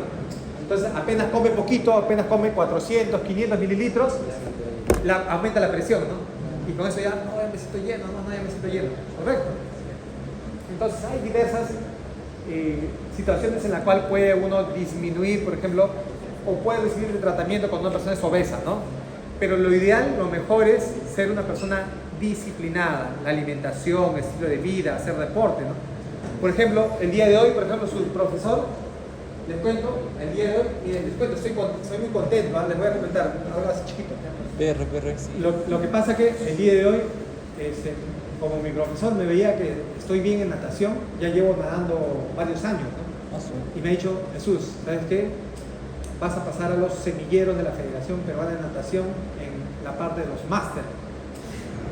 Me dice, de lo que pagabas tu mensualidad, ahora vas a pagar a la mitad. Por ejemplo, yo pagaba, por ejemplo, les cuento, ¿no? Acá en el campo de Marte, en la piscina olímpica del campo de Marte. En el campo de Marte hay una piscina olímpica de la Federación Peruana. La olímpica es de 50 metros, ¿no? Grandota, ¿no? Porque las otras son de 25. Entonces yo he nadado los 4 estilos. Yo nado los 4 estilos, nado kilómetros. Nado en el mar abierto, en el mar. O sea, yo ya tengo bastante práctica. Y entonces, pero siempre estaba en la escuela de natación, pero abonábamos cierto monto, ¿no? Iba 3 veces por semana. 3 veces por semana, todas las semanas, y hace más de 2 años. Y entonces ahora me dice, Jesús, vas a pagar la mitad de lo que pagas y te vamos a permitir que vengas todos los días. ¿No? Acaba de pasar a los semilleros de los másteres. ¿No? Contento, ¿no? Contento porque ya entonces voy a poder competir, ¿no? Competir entre los másteres, ¿no? ¿Ya? Y eso es bueno porque el deporte es bueno, ¿no? Todo deporte es bueno. Y profesor, ¿y a qué hora se puso a nadar? Bueno, me levanté a las 5 de la mañana y desde San Martín llegué a las 5:40 a la piscina y a las 6 en punto estaba nadando. 6 en punto. De 6 a 7 de la mañana y de ahí ya me fui a mi guardia y de ahí ya pedí permiso y me vine con ustedes. ¿Por qué les comento esto? ¿Por qué? Porque lo mejor es lo natural, lo fisiológico. Ustedes tienen que cuidarse, ¿correcto? Y no llegar a esto, ¿no? a ese tipo de tratamiento. Miren, ahora ya estamos en el estómago. Miren, este es el estómago, se han colocado electrodos, miren, en el fundus, en el cuerpo y en el antro. Hay electrodos a nivel de 1, 2, 3, 4, 5, 6, en el fundus, cuerpo y antro. Y esto es para ver que en todas estas diferentes partes hay actividad eléctrica, ¿ya? En todas las partes del fundus, cuerpo y antro hay actividad eléctrica. Y esto, profesor, estas ondas es la representación de la actividad eléctrica. Bueno, ¿se acuerdan cuando les dije, por ejemplo, que a nivel muscular está inervado? ¿Cómo se llama el plexo? El plexo Plexo. es mientérico. Mientérico, ¿no? Mientérico. De Auerbach, ¿no? Auerbach. Muy bien, se acuerdan muy bien, ¿ya? Atentos. Miren, estos son células musculares, y a nivel intestinal hay unas células especializadas. Estas células especializadas o células intersticiales de Cajal, así se llaman. Son células muy especializadas que hay a nivel gastrointestinal. Y estas células van a producir ondas lentas, van a producir ondas eléctricas. ¿Ya? Ondas lentas. O también conocido como marcapaso intestinal. Así como en el corazón tenemos nuestro marcapaso, que es el nódulo sinusal donde se genera la corriente eléctrica. Se genera la corriente eléctrica para que el corazón se contraiga. A nivel gastrointestinal también hay células especializadas donde se inicia la producción de ondas lentas. Es conocido como el marcapaso gastrointestinal. ¿Está bien? Ahí donde se genera el estímulo eléctrico inicial. ¿Para qué, profesor? Para conducir estas ondas lentas. ¿Hacia dónde llevan este estímulo? Hacia el músculo, ¿no? Hacia el músculo. Estimula el músculo y en el músculo que se va a dar la despolarización. Y esta despolarización permite la apertura de los canales de calcio. y al abrirse los canales de calcio va a permitir la contracción muscular. ¿Ya? Esa es la importancia de las células de Cajal. Muy bien. Miren, profesor, esto es un ejemplo. ¿Qué es esto, profesor? Son ondas eléctricas, miren, ondas eléctricas. Ondas, por ejemplo, acá están las ondas lentas. Esta es una representación gráfica de la actividad eléctrica, ¿ya? Profesor, ¿qué son estos garabatos? Es una representación de la actividad eléctrica. Estas ondas pequeñitas, ¿cómo se llaman? Ondas lentas. Estas ondas se llaman ondas en espiga. Ondas en espiga. Y estas ondas en espiga, que es actividad eléctrica, que va a permitir la contracción muscular. O sea, para que haya contracción es porque previamente hay actividad eléctrica. Vuelvo a repetir lo mismo. Miren, fuerza muscular, contracción. Esto es una representación gráfica de la actividad muscular, contracción muscular. Para que exista contracción muscular es porque previamente tiene que haber actividad eléctrica a nivel gastrointestinal. ¿Ya? Miren acá, ya miren la última parte, secreción salival, jóvenes. Secreción salival. Miren, tenemos muchas glándulas salivales. La parótida, su lingual, su maxilar. Producen saliva. ¿Son las únicas? No, hay una mayor cantidad, pero son diminutas, ¿no? Diminutas. Pero la mayor cantidad son estas que producen, ¿cuánto de saliva al día? Litro y medio. Litro y medio, ¿no? Litro y medio. Recuerden que también la saliva es un tipo de secreción que contiene agua, electrolitos, enzimas y hormonas. Miren, a ver, caso clínico, a ver. Ayúdenme a leer, por favor. Fabiola. Anamnesis, Fabiola de 45 años, procedente de Breña, con antecedentes de hipotiroidismo, con hidroinitis de Hashimoto, mi madre con Diagnóstico. diagnóstico de LES es lupus eritematoso sistémico. Es una enfermedad autoinmune en el cual nuestro cuerpo nos ataca. Puede atacar tu cerebro, puede atacar tu corazón, tus brazos, puede atacar tus vasos sanguíneos, tu pulmón. Una vez conocí a una chica que tenía lupus, atacó el cerebro, le produjo una hemorragia y se quedó en coma para siempre. Una vez conocí a una chica que tenía un lupus, atacó los vasos sanguíneos en sus pies, miembros inferiores, se cerró, se obstruyó, se necrosó, luego le amputaron una pierna, otra pierna, otro brazo. De ahí se murió.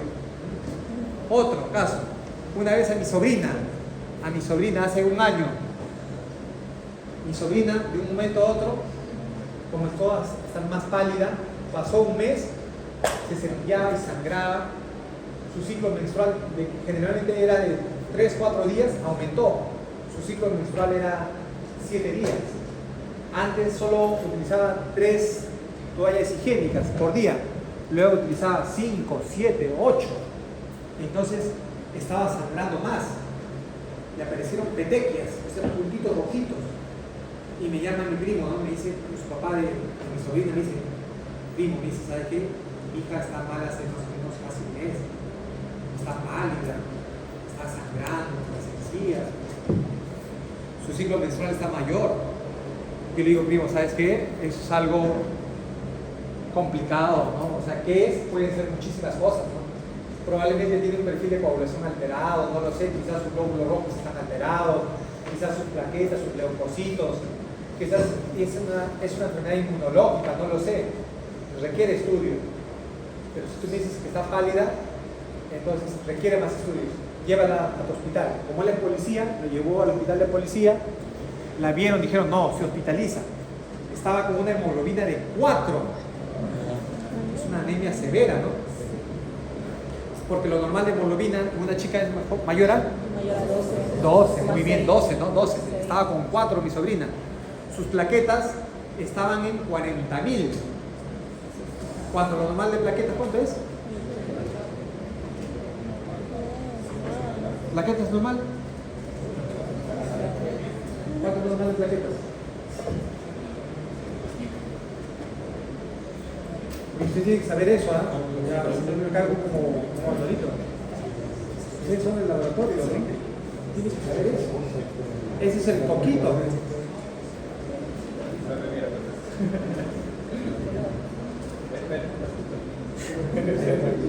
A ver, busquen en su minuto tecnológico, en su celular, plaquetas, ¿cuánto es lo normal? Mi sobrina estaba con 40.000.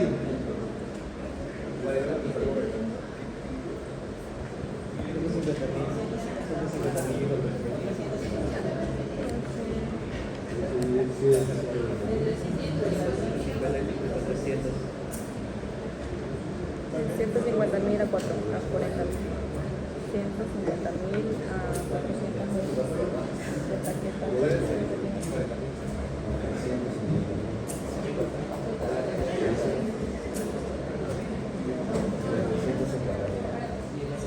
40.000. Carga para abajo. Y ya está las ¿Quieres bolsa? Ojalá con Ángel, me vas a ver.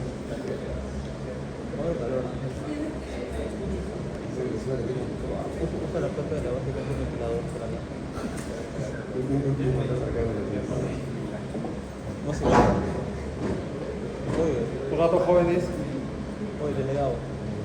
¿Y la grabadita de la clase? Ya. ¿Cuánto es? ¿Plaquetas? 150.000 a 450.000. Mi sobrina estaba con 40.000. Estaba con plaquetopenia. Entonces tenía anemia, plaquetopenia. Ah, me ha mandado a grabar. ¿No? Y sus leucocitos de mi sobrina estaban en 3.000. ¿Cuánto es lo normal de leucocitos? Para que no se mueva.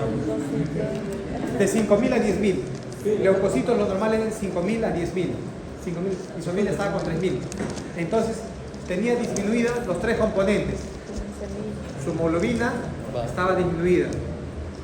Sus plaquetas estaban disminuidas. Sus leucocitos estaban disminuidos. ¿Cómo se llama cuando los tres componentes están disminuidos? En una palabra. ¿Cómo se llama? En una palabra, en términos. Por ejemplo, cuando la hemoglobina está disminuida, anemia. Cuando las plaquetas están disminuidas, plaquetopenia. Cuando los leucocitos están disminuidos, leucopenia, ¿no? Pero cuando los tres componentes están disminuidos, ¿cómo se llama? Me mató.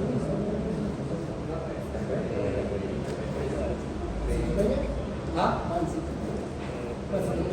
Muy bien, aplausos para su compañero.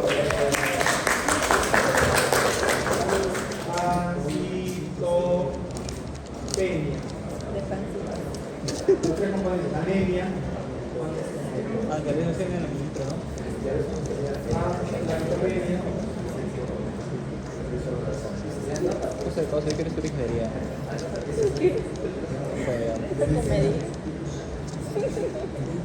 Esa es mi excusa. Esa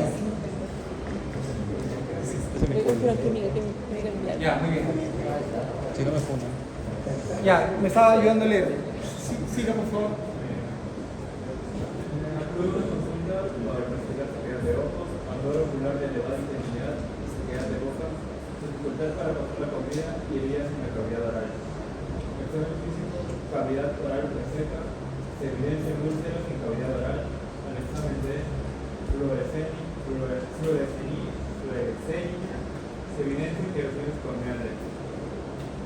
Al examen de laboratorio, anticuerpos,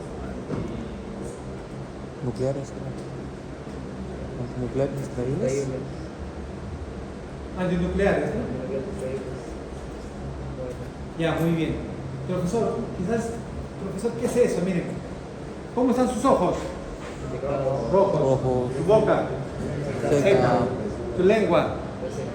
Úlceras. Seca, ¿no?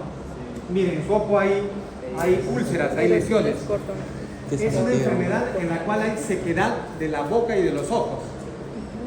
Entonces, si hay una enfermedad que hay sequedad, ¿las secreciones se estarán produciendo de manera adecuada? No.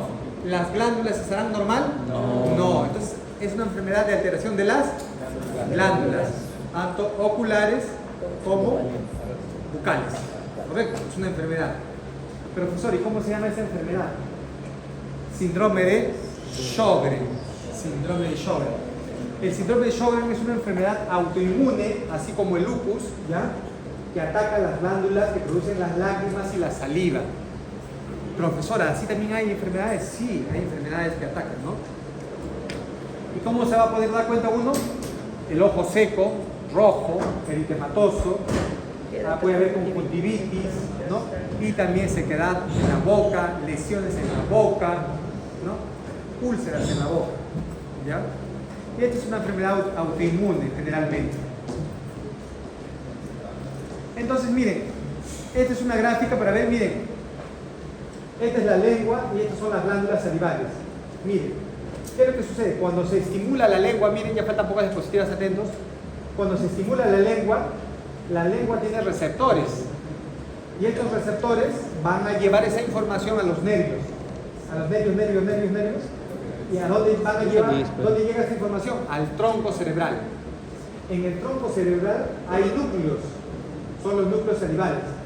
De estos núcleos salivales salen nervios, ¿ya? Como por ejemplo, que van a llevar inervación a la glándula submandibular, sublingual, a la glándula parótida, para que produzcan más secreciones, más saliva. ¿Qué quiere decir eso, profesor? Que cuando uno prueba un alimento, usted prueba, siente el sabor, esa información va hacia el tronco cerebral, hacia los núcleos salivales, luego lleva estímulo a las glándulas salivales y se produce más saliva. ¿Correcto? Entonces, cuando usted prueba un alimento, se produce de por sí más saliva. Si usted ve un alimento, también se produce más saliva, porque esa información llega por el ojo, va a la corteza, al tronco cerebral y luego a las glándulas salivales. Entonces, el ver un alimento produce más saliva. El oler un alimento huele, ay, van a hacer ceviche, arroz con pollo, ¿no? Etcétera. El oler un alimento también produce más saliva. Es por eso que no sé si han escuchado cuando está comiendo un alimento se le hace agua a la boca, ¿no? Se le hace agua a la boca significa que está produciendo más saliva. El solo hecho de oler el alimento, el ver el alimento, uy, ya está trayendo la comida, ¿no? ¿Se entiende? Sí. Miren, entre las glándulas, ¿quién es la que produce una mayor cantidad de saliva? Las submandibulares, ¿no? 65-70%, las parótidas 20%, sublingual 7-8%, y las menores, ¿no? Hay una gran cantidad de glándulas, pero muy pequeñitas, ¿no? Chiquititas, cientos. Estas contribuyen con menos del 10%. A ver, algunas características, por ejemplo, la secreción diaria de saliva entre 800 y 1500, ya lo mencionamos. Miren, la saliva contiene grandes cantidades de iones, tiene sodio, cloro, potasio, bicarbonato, etc. Y la saliva tiene diferentes estímulos, ¿no?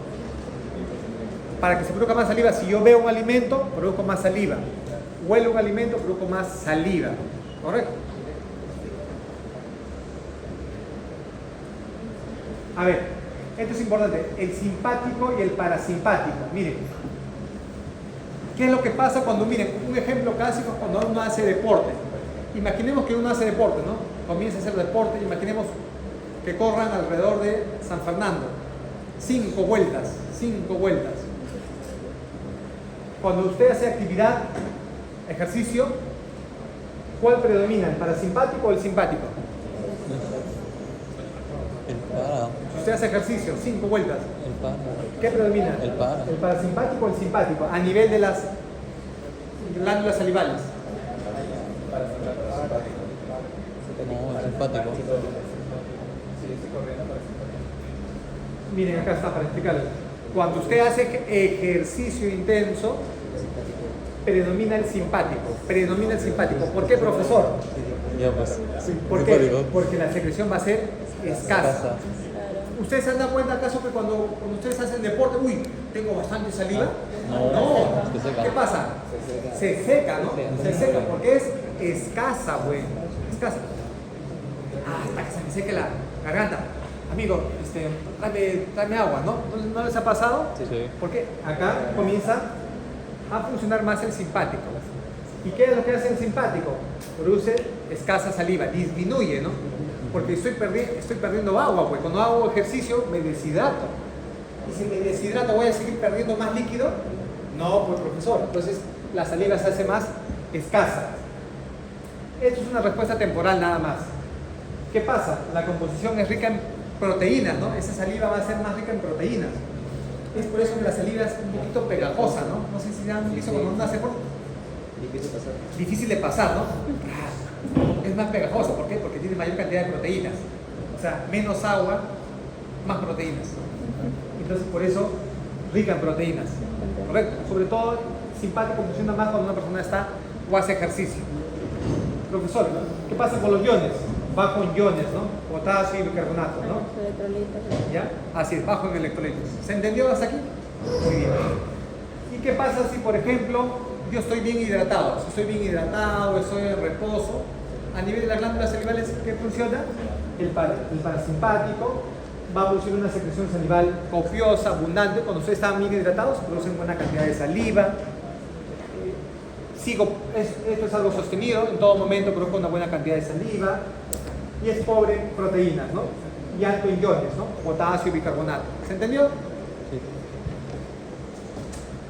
Miren, esto es un ejemplo de cómo puede variar la saliva cuando uno recibe estimulación. Por ejemplo, si uno no recibe estimulación, imaginemos están en su casa, sentados, tranquilos. Así será la producción de saliva, ¿no? Más o menos 0,5 mililitros por minuto, cuando no hay estímulos. Pero ¿qué pasa si en su cuarto, de lo que están tranquilos, viene su mamá y trae un cevichito, ¿no? Hijo, te traigo un cevichito con su ajicito, mire, con su robotito, mire, con su capotito que te gusta, mire, y aparte te he traído tu postrecito, hijo, ¿no? Todo eso. En este momento lo bombardean en estímulos. ¿Y qué pasa con la producción de saliva? ¿Qué pasa? Disminuye, ¿no? Aumenta, pues, aumenta más o menos, ¿a cuánto? A 7 mililitros por minuto, ¿no? Aumenta de manera significativa, ¿correcto? ¿Cuáles son los factores que van a inhibir la producción de saliva? Por ejemplo, en el sueño, ¿no? Cuando usted duerme, hay menos producción de saliva. Esto significa inhibitorio, ¿no? Estas líneas punteadas significan inhibitorio. Miren acá. Efectos especiales. Influencias inhibitorias. Cuando usted duerme, inhibe la producción de saliva, menos saliva. Pero, doctor, profesor, yo me he dado cuenta, pero a veces cuando duermo, a veces mi hermana está con babita, ¿no? ¿No les ha pasado? Está con un poquito de saliva, ¿no? Pero eso es poco, pues. Recuerden que uno produce litro y medio, ¿no? Poco. Pero en sí, cuando uno duerme, se produce la inhibición de los núcleos salivatorios y produce menos saliva. Otro, cuando hay temor, ¿no? Uy, chispas, ya vienen los exámenes, ¿no? Ya vienen los exámenes, ¿qué tal será el examen? Me han dicho que el examen de fisio-gastro es el más tranca de toda fisiología. Entonces van a comenzar a examinar. Yo tengo sus fijas. 2 fijas ya tengo ya. 4 puntos ya tengo. Cuando uno tiene fiebre también, porque cuando uno hace fiebre, aumenta la temperatura, se deshidrata. Entonces, si estoy perdiendo volumen, me estoy deshidratando, ¿cómo será la producción de saliva? ¿Más o menos? Menos, pues menos. Entonces, estos son factores que van a disminuir la producción de saliva. Sueño, temor y fiebre. ¿Está bien? Acá están todos los componentes de la saliva. Miren, la saliva, esta es una glándula salival. Esta es una glándula salival. La saliva contiene amilasa, alfa-amilasa salival. Mucina, ¿qué es la mucina? Mucina es como un moquito que recubre. Proteína de protección, ¿no? Proteína. Mucina es una proteína. La saliva también, ¿qué contiene? Bicarbonato, sodio, potasio, cloro, agua, bicarbonato. Todo eso contiene la saliva, ¿ya? Entonces, cuando usted está con su enamorado y su enamorada, ¿ya? Cuando, después de un beso, entonces se está intercambiando todo eso, ¿no? Pero también se está intercambiando una gran cantidad de bacterias, cientos de bacterias. Y también eso.